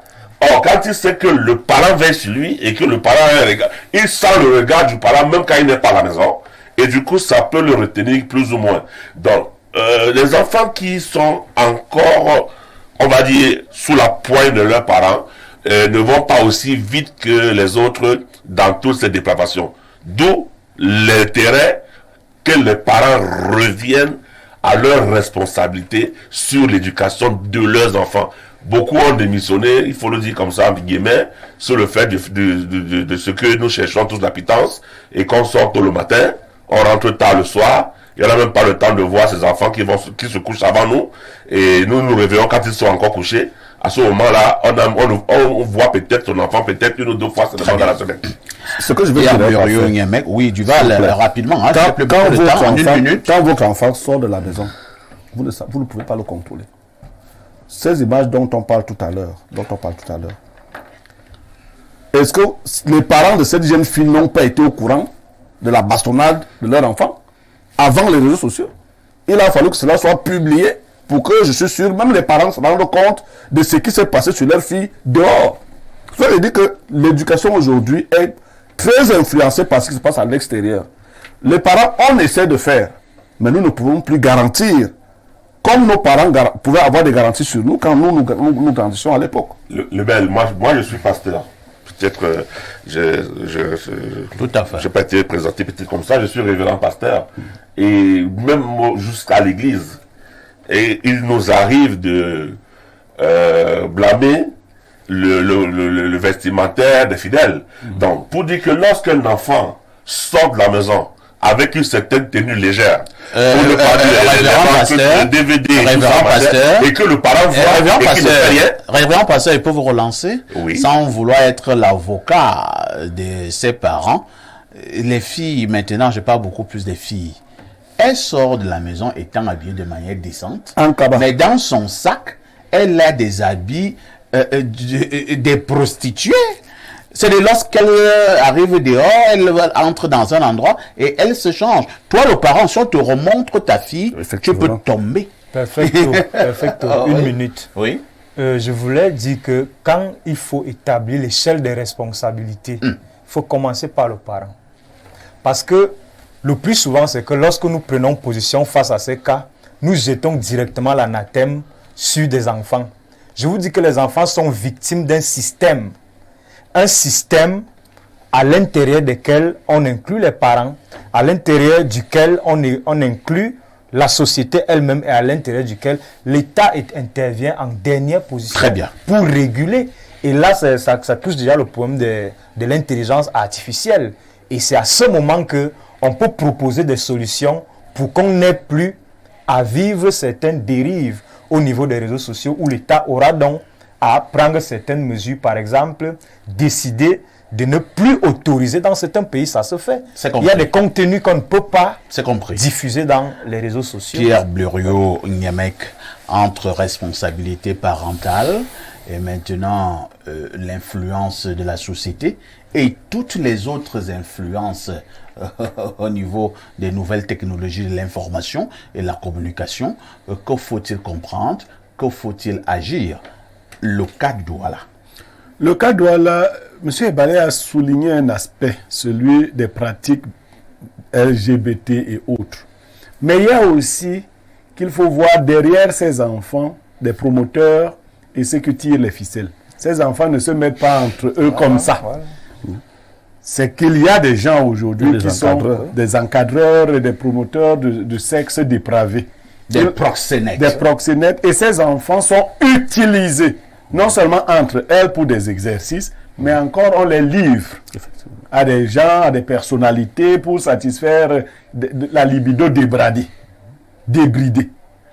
Alors, ces pratiques-là qui ont cours dans notre société, que faut-il faire en général? Le problème, c'est l'échec du système. Nous ne nous sommes pas préparés et nous ne faisons rien pour gérer les nouvelles formes de déviation ou les nouvelles déviations. Nous n'avons rien mis sur pied par faire ici. C'est ça le problème. Ailleurs, les gens réfléchissent et anticipent. Ils savent que telle chose pourrait produire telle autre chose. Ou telle... Comment est-ce qu'on va gérer cela? Et là, nous n'avons rien. Les enfants dont vous parlez là, la victime vivait avec sa grand-mère. La victime vous dit qu'elle n'arrivait même pas à manger. Et donc les copines sont venues la prendre. Depuis que l'acte s'est produit, elle marche même encore avec les dites copines. Oui, elle cause avec ses copines. C'est nous qui souffrons ici. Ses copines, ce sont ses... Vous voyez à quel point on peut être perdu. Une enfant de 16 ans, perdue à ce point. Comment un enfant de 16 ans se retrouve à vivre avec des copines dans des chambres? Nous sommes perdus.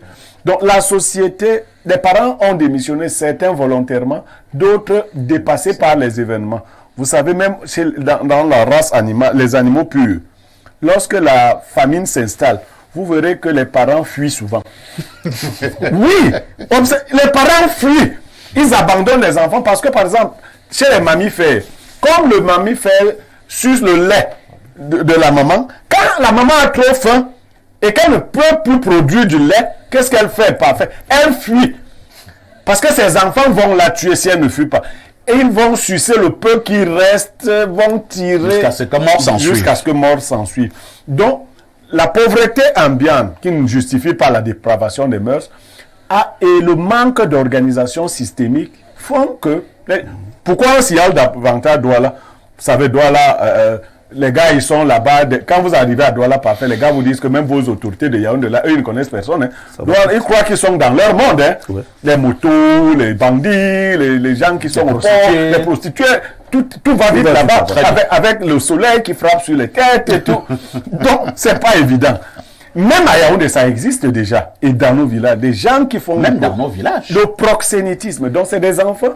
Et je crois que, parce que j'ai discuté avec l'autorité judiciaire, l'autorité judiciaire veut mener l'enquête au fond pour découvrir le poteau rose. Les gens qui sont derrière tout le système. Parce que faire le même truc à ces enfants ne résout pas le problème. Il faut aller à la racine. Et la racine, vous allez trouver des gens insoupçonnables. Et même insoupçonnés. Je lis quelques messages là venant des téléspectateurs. Je commence par la Côte d'Ivoire. C'est le 225. Shalom El Perfecto, il est pétillant des mineurs. Faire un erratum est une preuve d'humilité et de professionnalisme. Merci à Espace Miné pour l'honnêteté intellectuelle et la déontologie appliquée, justifiant ainsi notre confiance. La dénonciation révèle l'état de pourriture du bas qui est subséquent à la pourriture d'en haut. Ce processus de concupiscence de la jeunesse peut être ralenti, mais pas stoppé. À chacun de prendre ses responsabilités. L'afro-optimiste JJ d'Abidjan qui envoie donc le message. Bonjour le plateau. Et bravo pour le travail que vous faites, mais notre société présente des mots et des mots. Savez-vous que les braqueurs ont des enfants? Ils vont enseigner quoi à leur progéniture? Les prostituées parmi elles, des lesbiennes, ont des enfants. Quel enseignement attendre de ces mères? À côté, on retrouve des enfants bien élevés malgré des multiples occupations. Quand on veut suivre son enfant, on le fait. Le gros du travail revient aux parents. Je vous souhaite un fructueux week-end. Un autre message en direct sur Espace Miné. Bonjour Perfect et à ton beau panel. La jeunesse d'aujourd'hui est comme le Minesec qui a retiré le fouet comme correction dans les établissements, comme les parents qui pensent que l'éducation est androïde, comme le gouvernement qui regarde la jeunesse égarée et ne fait absolument rien pour elle. Voilà que tuer dans mon pays est devenu comme acheter les beignets en route. Perfecto, avec les parents politisés à 98%, corrompus et qui sont plus à la recherche de leur bien-être qu'on a aujourd'hui, il n'y a rien venant d'eux. C'est non venant qui depuis l'Odja et là-bas et qui envoie le message. Bonjour à toi parfait, le témisocle de la modération, le galactique interplanétaire du journalisme qui est sur la problématique de la drogue. Non, ça c'est un message d'hier, hein. Prenons celui d'aujourd'hui.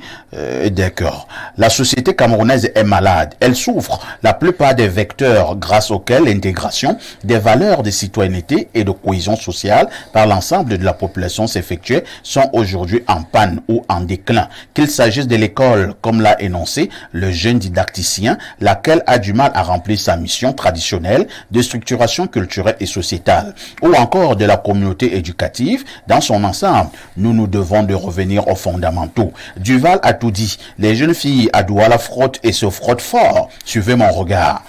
Je ne suis aucun regard. Si les ministres de la jeunesse étaient jeunes, on serait au moins calmé avec ce que Claude Abbé nomme gesticulation institutionnelle pour au moins faire semblant de s'intéresser à cette problématique. C'est Fabio Tama qui envoie le message. Prenons rapidement d'autres préoccupations. Je tombe sur la lionne du 237. Qu'est-ce qu'elle nous dit? Bonjour au nectar du micro et aux autres démineurs. Pardon Blériot, laisse les bassards Bassa. Les Bassa n'ont rien, pas de route, pas d'université, pas d'hôpitaux. Et que sais-je encore? Oui, Agnemek, au bon là. Qui pense pour vous sans vous, pense contre vous. C'est la lion du continent galactiquement planétaire. Autre message, bonjour Perfecto et à tout ton panel. Blériot, mon beau-frère, calme-toi, ça va aller. Les Bassa restent au Cameroun, la seule tribu où on trouve encore des personnes intègres. À l'exemple de Blériot, Bernardo et mon mari, Monsieur Ndebi, et qui sont des références pour moi. En fait, ils ont peur de vous, raison pour laquelle ils préfèrent vous envoyer dans le divertissement, le football, du courage. En passant, Perfecto, n'oublie pas que je fais partie de l'une de tes téléspectateurs sur Info TV. Vous pensez que vous voulez dire l'une des téléspectatrices sur Info TV et tu ne lis plus mes messages. En tout cas, tu ne vas pas me décourager. C'est Pancras de Guidère. Pancras, tu vois donc que j'ai lu. Nous n'avons pas de problème de terrain au village. Bonjour, je voulais rappeler à M. Niemek que M. Vamoulki est désormais condamné à 12 ans de prison ferme. C'est Jean-Marie depuis Douala. Oui, je pense, hein, il a été condamné il y a quelques mois. Tant mieux. Autre message ce matin. Bonjour mes références. Blériot, chapeau bas à toi grand frère. Quand j'écoute Duval, je comprends que l'huile de la sardine est nocive. Si je dis... Duval va te répondre. Amadou Vamoulk est en prison. Monsieur Avancement en liberté. Trouvez l'erreur. La théorie du complot est claire. Seulement la fréquence de ces renvois nous en réconforte dans cette lancée. C'est Félix Ningue et de Mendon qui envoie le message. Bonjour parfait. Lembo aussi non ni préfet, ni gouverneur, ni général, encore moins un recteur. C'est Landry Echemo. Mais moi, je ne comprends pas. On parle des Bassa, quelqu'un vient parler d'Embo. Je vous amène en France. C'est le plus 33 hein, qui est connecté. Bonjour, monsieur parfait. Ici, il y a tout ton panel. Quand on nomme une personne à un poste, c'est parce qu'on pense qu'elle a les capacités intellectuelles, managériales et même humaines pour occuper cette fonction. C'est pas une faveur. Demandez à monsieur Guibaï de dire merci me semble très... Non. Non. Non. Non, allez-y.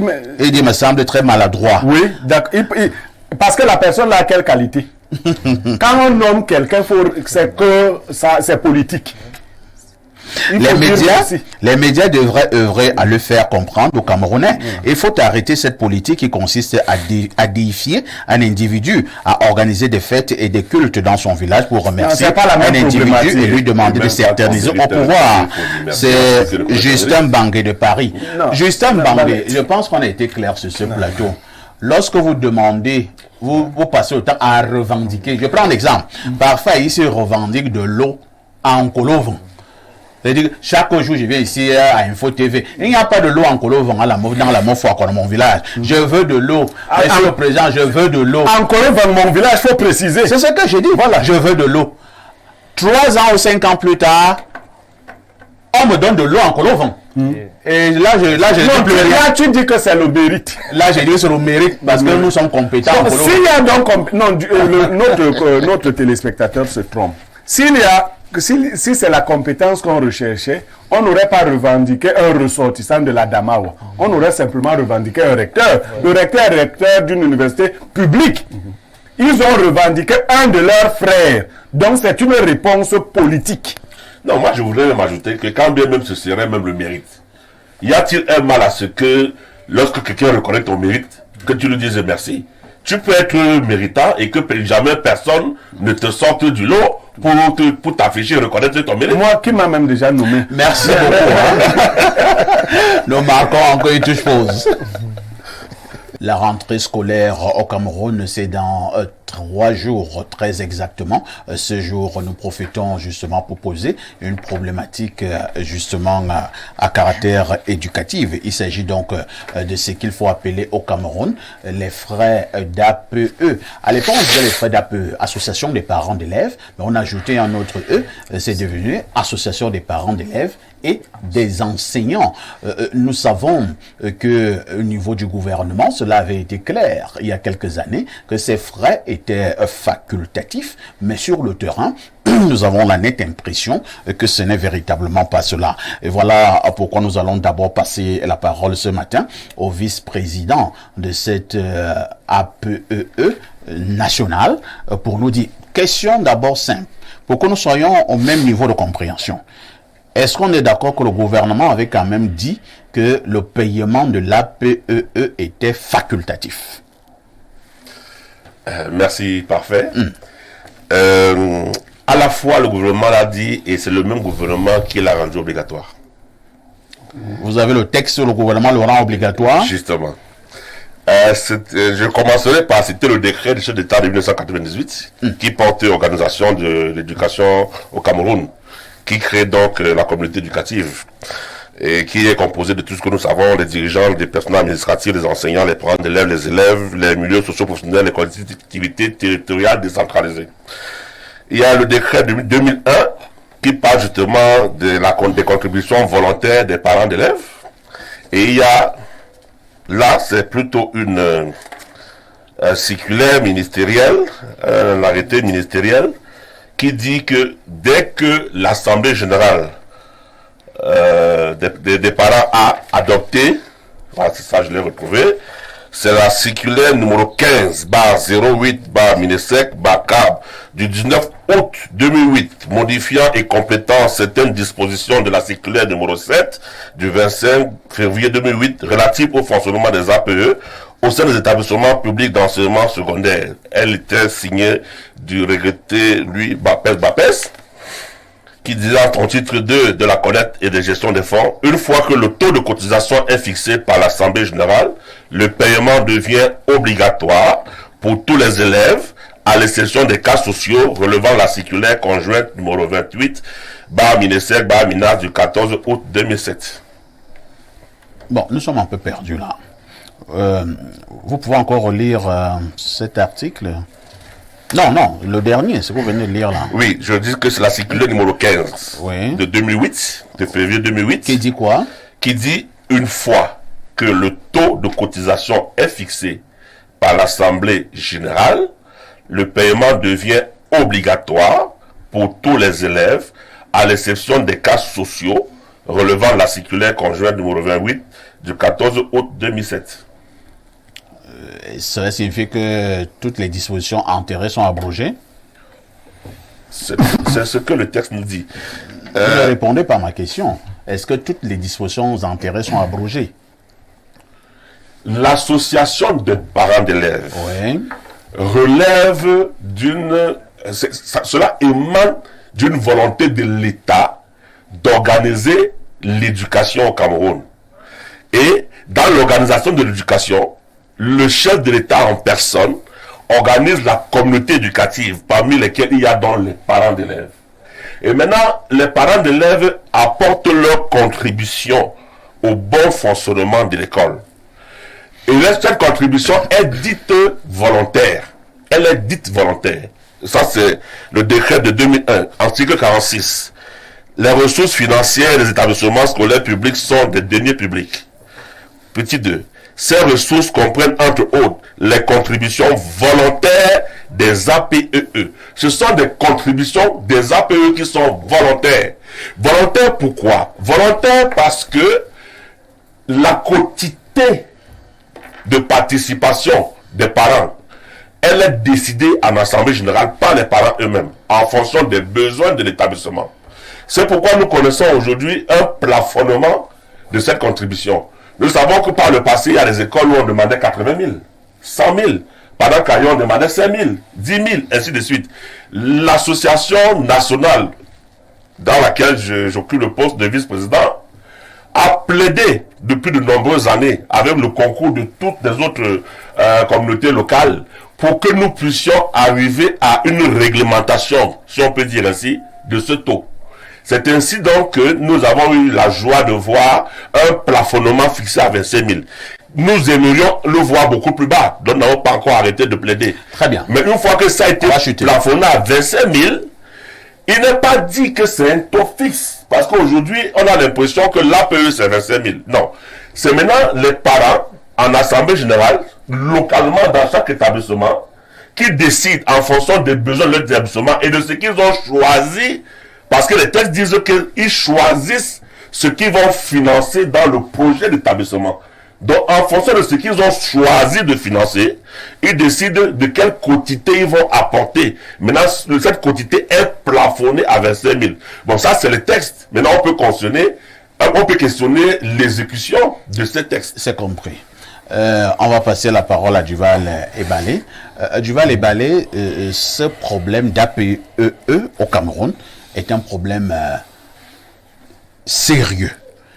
Il est d'ailleurs à l'origine de beaucoup de disputes au niveau de certains établissements scolaires. Maintenant, le vice-président a le texte.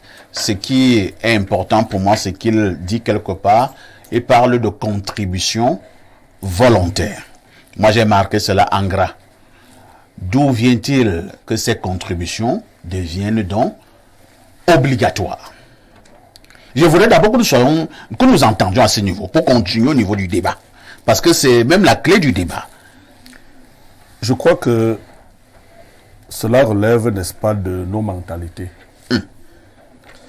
Si on dit volontaire, vous allez arriver dans un établissement où il n'y aura que 2 parents qui vont donner. Même celui qui peut donner va vous dire qu'il ne donne pas. Donc je crois que l'État a voulu à ce niveau. Est-ce qu'il y a un vide? Je ne sais pas si c'est vrai, j'étais juridique. Il y a un vide juridique, oui. Il y a un vide à ce niveau. Mais en réalité, le problème, c'est que je crois que le mot volontaire ici vient du fait que tu es libre d'admettre ton enfant en établissement ou de ne pas le mettre. Entre-temps même également, Duval, je ne sais pas si je vais t'embrouiller avec trop de questions. On parle d'association. Ah ben, voilà. C'est ce que je suis ici. Il n'y a pas vide, si vous permettez. Il y a on entourloupe les parents. Depuis quand l'adhésion à une association est obligatoire? Question. On adhère volontaire. C'est l'adhésion qui est volontaire. Or, l'adhésion à l'APEE est obligatoire. Une fois que vous adhérez donc à une association, vous êtes soumis au règlement de cette association. Est-ce que vous voyez le double piège? On vous fait commettre une erreur de départ, c'est-à-dire les associés s'associent volontairement, mais on vous associe obligatoirement. Dès que vous amenez votre enfant dans un établissement, vous êtes déjà membre automatiquement de l'APE. Que vous veniez aux assemblées ou non, vous êtes déjà membre. Alors, c'est là où la loi vous frappe. Parce que vous serez jugé en fonction du règlement de l'APEE et non plus d'un autre texte. Et l'APEE dit en assemblée générale, nous allons donner pour nos enfants 25 000. Du coup, parfait va donner qu'ils soient venus ou pas. Donc, il faut laisser les parents adhérer ou ne pas adhérer. Et ça, c'est parce que l'État a des problèmes qu'il ne veut pas avouer. Ce n'est pas aux parents de venir construire les écoles de l'État. Ce n'est pas aux parents de faire ça, de payer les élèves et les enseignants.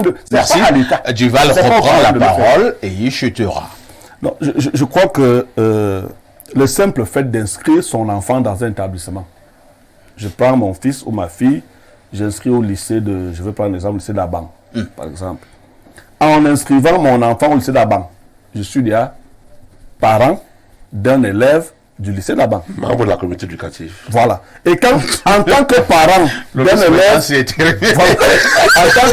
membre de la communauté éducative. En tant que parent, vous connaissez les Camerounais, non? Et on a choisi parmi ceux qui parlent le mieux. En tant que membre de la communauté éducative. Alors, en tant que parent d'un élève du lycée d'Aban, j'ai inscrit mon enfant, je deviens parent. Quand je viens inscrire mon enfant ou demander la place, on me dit qu'ici nous avons une association des parents d'élèves. J'ai déjà le choix. Soit de devenir parent d'élèves dans ce lycée où il y a déjà une association des parents, ou de ne pas inscrire mon enfant. Duval, il y a une association des gens de votre village quelque part ici à Yaoundé.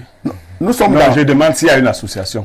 Il y en a. Vous êtes obligé d'adhérer à cette association ou vous n'êtes plus membre de votre village, vous n'êtes plus ressortissant de votre village. Non, c'est différent du lycée. Le lycée, c'est pour les mots. Attendez. C'est pas pour les parents. Attendez. Oui. Vous avez tout à l'heure que vous parlez d'un enseignant. Non, c'est pas pour les parents. Vous avez dit tout à l'heure que l'État Il y a des APE parce que l'État n'a pas de L'État moyens. construit les établissements, les parents viennent seulement mettre leurs enfants là. Un point, c'est tout. Ils n'ont aucune autre obligation. Ils n'ont pas des obligations associatives. Il arrive donc qu'il y ait des besoins. Et ce n'est pas le problème des parents. Les parents décident donc. Est-ce que c'est l'État qui a créé l'association? Ce n'est pas le problème des parents. Est-ce que c'est l'État qui a créé la... Oui. Non, c'est l'État qui a créé. C'est l'État. C'est vous parlez en enseignant, je vous dis. C'est l'État C'est l'État qui a créé l'APE. Alors là, il y a un problème. Oui, et qui a même fixé le fonctionnement et qui a fait appeler les frais d'APE. Donc c'est l'État qui a le récépissé de déclaration de l'association. Et qui a même, non, écoutez, et qui a même dit je que, veux savoir. Écoutez, l'État est allé plus loin en précisant que les frais d'APE constituent des deniers publics. Oui. Ou ça c'est peut-être pour... Ah non, ça veut dire que c'est une affaire de l'État parce que les frais d'une association ne constituent pas des deniers publics. Alors, merci. Si aujourd'hui des parents décident donc de... Ils ne peuvent pas décider, l'État les a bien enfermés dans ça. Ben, ils peuvent. Ils vont faire comment? Je peux. Oui. Oui, allons-y, monsieur le Je voudrais vice-président. le préciser. Loi numéro 98, base 004 du 14 avril 1998. Nous savons que qui promulgue les lois, c'est le chef de l'État. Oui. Portant orientation de l'éducation du Cameroun. Article 11. L'État assure l'élaboration et la mise en œuvre de la politique d'éducation à laquelle concourent les collectivités territoriales décentralisées, les familles, ainsi que les institutions publiques et privées. Article 27, titre 4. La communauté éducative. Elle est constituée de les dirigeants, personnel administratif et d'appui, les enseignants, les parents d'élèves, les élèves, les milieux sociaux professionnels, les collectivités territoriales décentralisées. Maintenant, le chef de l'État prend un décret en 2001. Décret numéro 2001/041 du 19 février 2001 portant organisation des établissements scolaires publics et fixant les attributions des responsables d'administration scolaire. Ce décret nous dit comment organiser et fonctionner l'établissement scolaire, les différentes assemblées et conseils. Et c'est ce décret qui constate à l'article 46, alinéa 1, que les ressources financières de l'établissement scolaire public sont des deniers publics. Alinéa 2, ces ressources comprennent entre autres les contributions volontaires des APIE. Donc c'est l'État qui en décide. Vous dites encore la contribution volontaire. Je le dis. Mais pourquoi donc c'est obligatoire? Les contributions volontaires, parce que volontairement les parents décident de la quotité. Maintenant, d'où vient l'obligation? L'obligation, je le répète encore, vient sur l'application de ces décrets. Parce que quelque part, je peux vous lire un autre texte qui prévoit que il sera Est-ce complété. que votre texte dit une chose et son contraire? Ce texte prévoit qu'il sera complété par des textes qui seront pris par les ministres du domaine. Et justement, voilà une circulaire qui est prise par le ministre en 2008, qui modifie et complète celle une première de toujours 2008 et qui statue en son titre 2 de la collecte et de la gestion des fonds. Une fois que le taux de cotisation est fixé donc volontairement par les parents à l'Assemblée générale, une fois que c'est volontairement fixé par les parents, le paiement devient obligatoire pour tous les élèves. Parfait. S'il vous plaît. Je voudrais poser une question au vice-président. J'ai l'occasion de la voir quand même. Oui, Il est vice-président national de l'association. tout à fait. Est-ce qu'il peut au moins nous dire s'il y a un récépissé de déclaration de cette association? Oui. Et au nom de qui? De l'association. Non, qui a initié, qui a... Parce que quand l'association, il y a- Vous mettez en doute sa qualité? Non, je veux savoir, avoir une idée sur les fondateurs, les créateurs de cette association des parents d'élèves qui brassent autant de milliards dans notre pays. Non, monsieur Duval. Oui, comment ça s'est passé? L'État organise la communauté éducative. Dans son organisation, l'État prévoit une association des parents. Maintenant, les parents que nous sommes, parfois a bien fait de dire que ça a d'abord été APE et ensuite on a ajouté un E. Donc, les parents d'élèves que nous sommes tous, à un moment donné, nous décidons de nous organiser pour essayer de régler certains problèmes que nous constatons dans la gestion des fonds que nous mettons à contribution pour l'éducation de nos enfants. C'est ainsi que naît l'association nationale dont je suis le vice-président. En 2018, nous avons notre récit de déclaration qui est signé de Jean-Claude Silla, le préfet du Fondier de regretter mémoire. En 2018. Oui, Mais avant ça, ça existait déjà. c'est ce que je suis en train de dire. C'était dans l'illégalité. Non. Non, bon, ça me savoir là-bas. Je vais passer d'abord la parole en Kasna. Moi, je Kasna, vous avez suivi les uns et les autres. Où est-ce que vous vous situez au niveau de ce problème de l'APEE? Alors, perfecto. Il ne devrait pas y avoir débat sur le caractère obligatoire ou facultatif de l'APEE au Cameroun. Et pourquoi?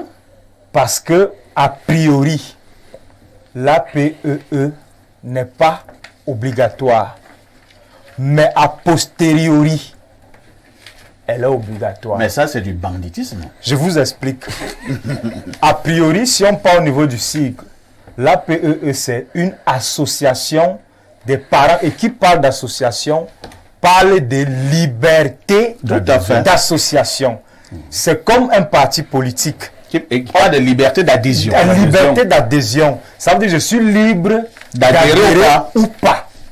Maintenant, a posteriori, lorsque on convoque les lois, premièrement la loi de décembre 90, qui a été modifiée par la loi de juillet 99, les mêmes lois parlent de liberté d'association. C'est pour ça que je parlais de a priori, l'adhésion n'est pas obligatoire. Maintenant, le semblant de dichotomie apparaît à quel moment? Au niveau de la circulaire. La circulaire de 2008 du ministre. Mais la dichotomie naît du juridisme.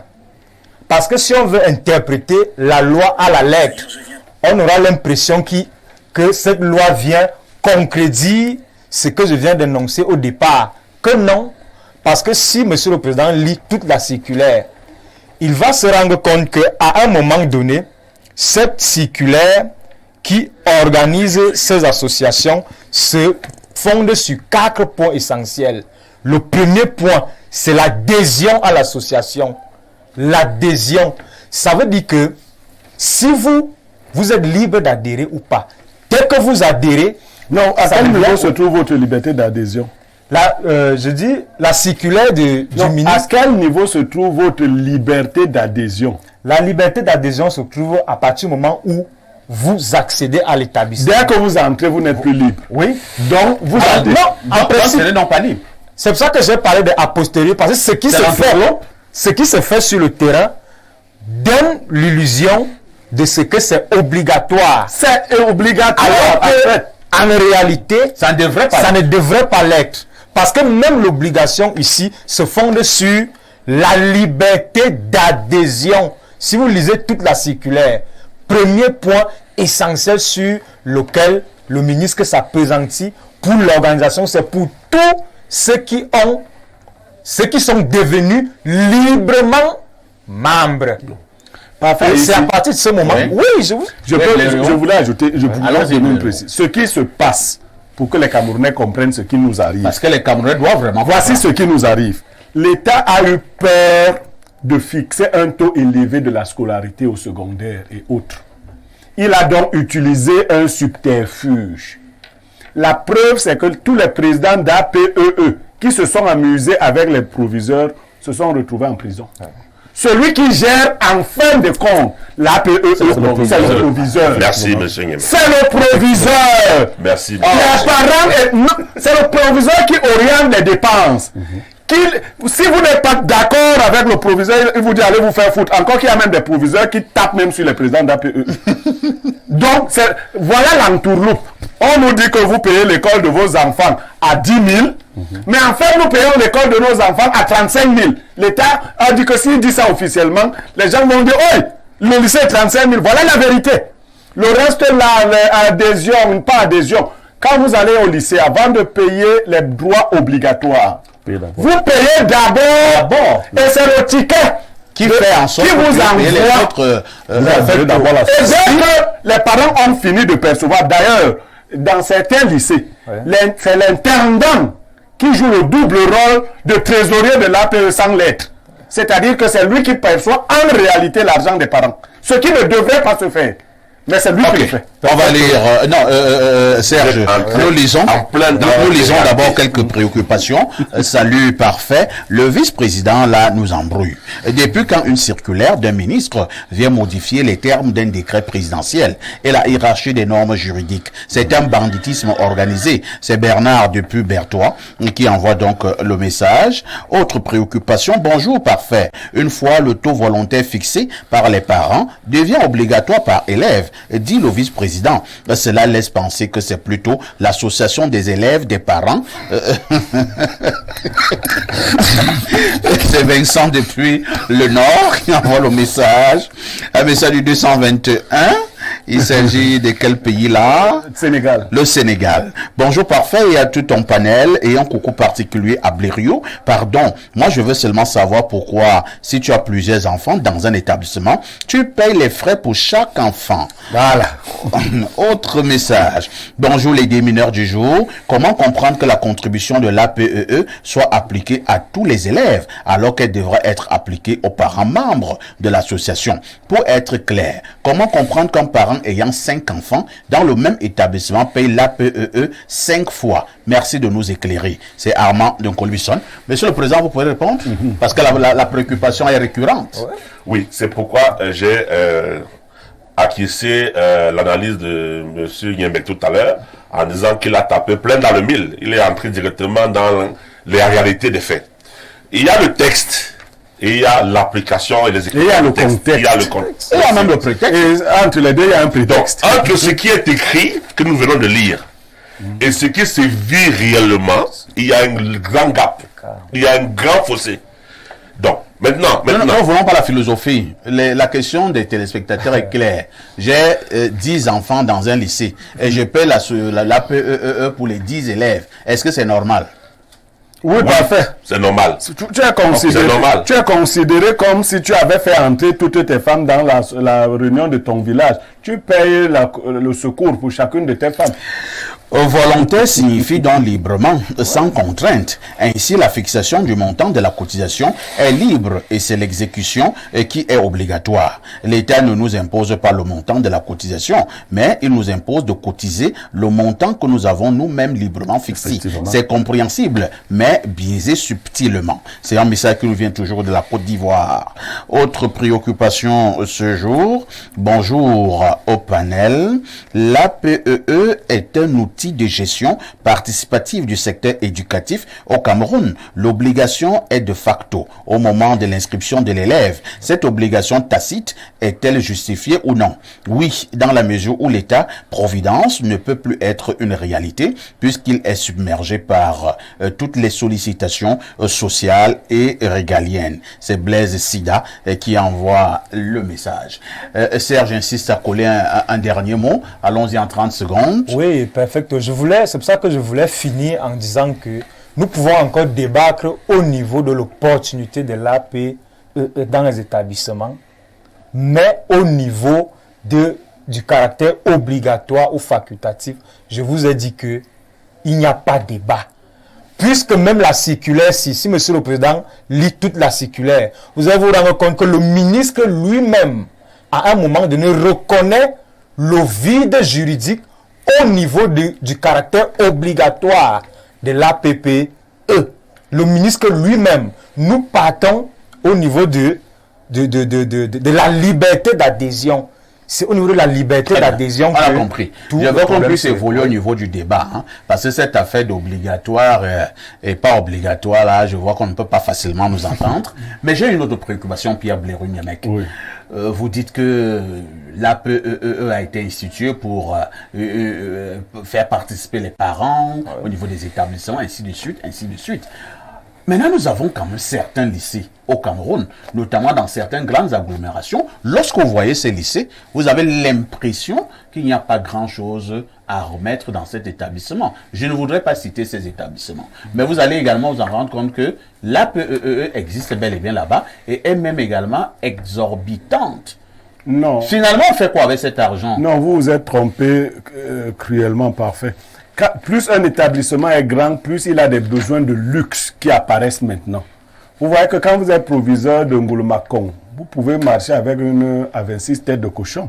Vous voulez quand même pas que le proviseur du lycée de Leclerc marche dans une A26 tête de cochon. Il doit marcher au lieu Au moins une V6 s'il n'est pas sérieux. Et ce sont les parents qui doivent acheter ces véhicules. Ils vont l'acheter d'une manière ou d'une autre. Et attendez voir autre chose. Bientôt, on va nous sortir des associations des parents pour la santé. C'est-à-dire que nous serons obligés, dès que vous avez un enfant, de cotiser dans une association. Merci beaucoup. Quelqu'un a osé dire que l'État-providence, pour construire, c'est ce que l'État n'a pas pu faire. C'est-à-dire nous donner les écoles. On vient de mettre 3 000 milliards dans un stade qui n'en finit pas, les infrastructures de football qui n'en finissent pas. Non. L'école doit être à proximité de tous les jeunes, de tous les enfants. Et elle doit être gratuite. L'APEE est une escroquerie pour les parents. Monsieur le Président, lorsque vous avez un établissement qui a 15 000 élèves, et chaque élève paie 25 000 francs CFA, on prend une calculatrice, ça donne quand même beaucoup d'argent. Tout cet argent sera utilisé au cours de l'année scolaire? Oui, parfait. Le texte prévoit le conseil d'établissement, au sein duquel est adopté le budget d'établissement, lequel budget est préparé par le chef d'établissement, qui est le juge de l'opportunité. C'est lui qui prépare le budget et qui le présente, qui l'expose au conseil d'établissement, et le conseil adopte le dit budget. Dans ce conseil d'établissement, qui pour certains, selon la taille, ou bien le niveau, Mineduc ou Minesec, Est-ce que vous répondez à ma question? J'y arrive. On n'a plus le temps, hein? Il nous reste 30 secondes et ce sera la fin. Je veux simplement dire que chaque établissement est géré en fonction de ses besoins. Et les besoins, il y en a toujours. Les besoins, ce n'est pas seulement les bâtiments. C'est un établissement à 15 000 élèves. Oui. Et chaque élève paye 25 000 francs. Ça peut donner combien? Pour ceux qui sont forts en mathématiques. Près du demi-milliard quand même. Écoutez, j'ai eu à être président d'un établissement qui n'avait que 8 à 9 000 élèves. Et on se retrouvait déjà pratiquement dans les 96 millions de participation. Donc, s'il faut aller à 25 000 élèves, on peut voir là où ça part. Donc, mais je veux simplement dire que... Et dans votre établissement, là, où vous étiez président, vous utilisez toujours tous les frais en une année? Mais bien sûr que c'est fixé par... Il y a Ne répondez pas à la question. Il y a un cahier de charge. Il y a un cahier de charge. Chaque année, vous utilisez tous les 96 millions. Il y a également des institutions de contrôle, de l'exécution budgétaire. Qui vient contrôler? Le ministère, la sous-préfecture, le MINFI. C'est prévu par les gens. On trouvait souvent que la gestion était formidable. Mais la gestion est toujours formidable au Cameroun quand on vient vous contrôler. C'est ça le problème. Il faut vous arranger pour que la gestion soit formidable. Parfait. Merci beaucoup, c'est terminé. Permettez-moi une minute pour présenter mes condoléances à la famille du feu ministre professeur Bipoun Oum, qu'on enterre ce week-end en compagnie de son épouse également. Wow. Oui, il faut comprendre. Oui, son épouse était décédée quelque temps avant lui. Donc les deux seront enterrés ce week-end et je présente à toute la grande famille, mais particulièrement à Christelle Ngobayemi, mes condoléances. Et au Cameroun, à l'université camerounaise, à l'État du Cameroun, que le ministre a servi, et même au Conseil constitutionnel. Les condoléances pour la perte de ce monsieur très important pour nos pays. Les condoléances donc de votre programme Espace Biné, condoléances de Info TV à l'endroit de la famille, mais également donc la grande famille universitaire, le Conseil constitutionnel. Professeur Bipoun Oum aura été un très grand enseignant d'université, mais également ministre de la République, notamment ministre des Sports. Lorsque nous avons dit cela, on dira merci à Duval et Ebalé, merci également à Emmanuel Mpako qui était là ce matin. Merci à Nkasna, Serge, j'y arrive. Merci à Pierre Blériot, Niamek, le journal de 12h, c'est tout à l'heure. N'oubliez pas, ce soir, 19h et 20h, nos journaux, sans oublier également que la rediffusion de ce programme, c'est tous les soirs à partir de 22h30. Les Amazones, c'est dans une quarantaine de minutes, tout en vous souhaitant un excellent week-end. Je vous donne néanmoins rendez-vous ce dimanche à partir de 11h30 pour le grand débat de la semaine. Il s'agira de votre programme Libre Expression. Avec tout ceci, que faites-vous encore ailleurs?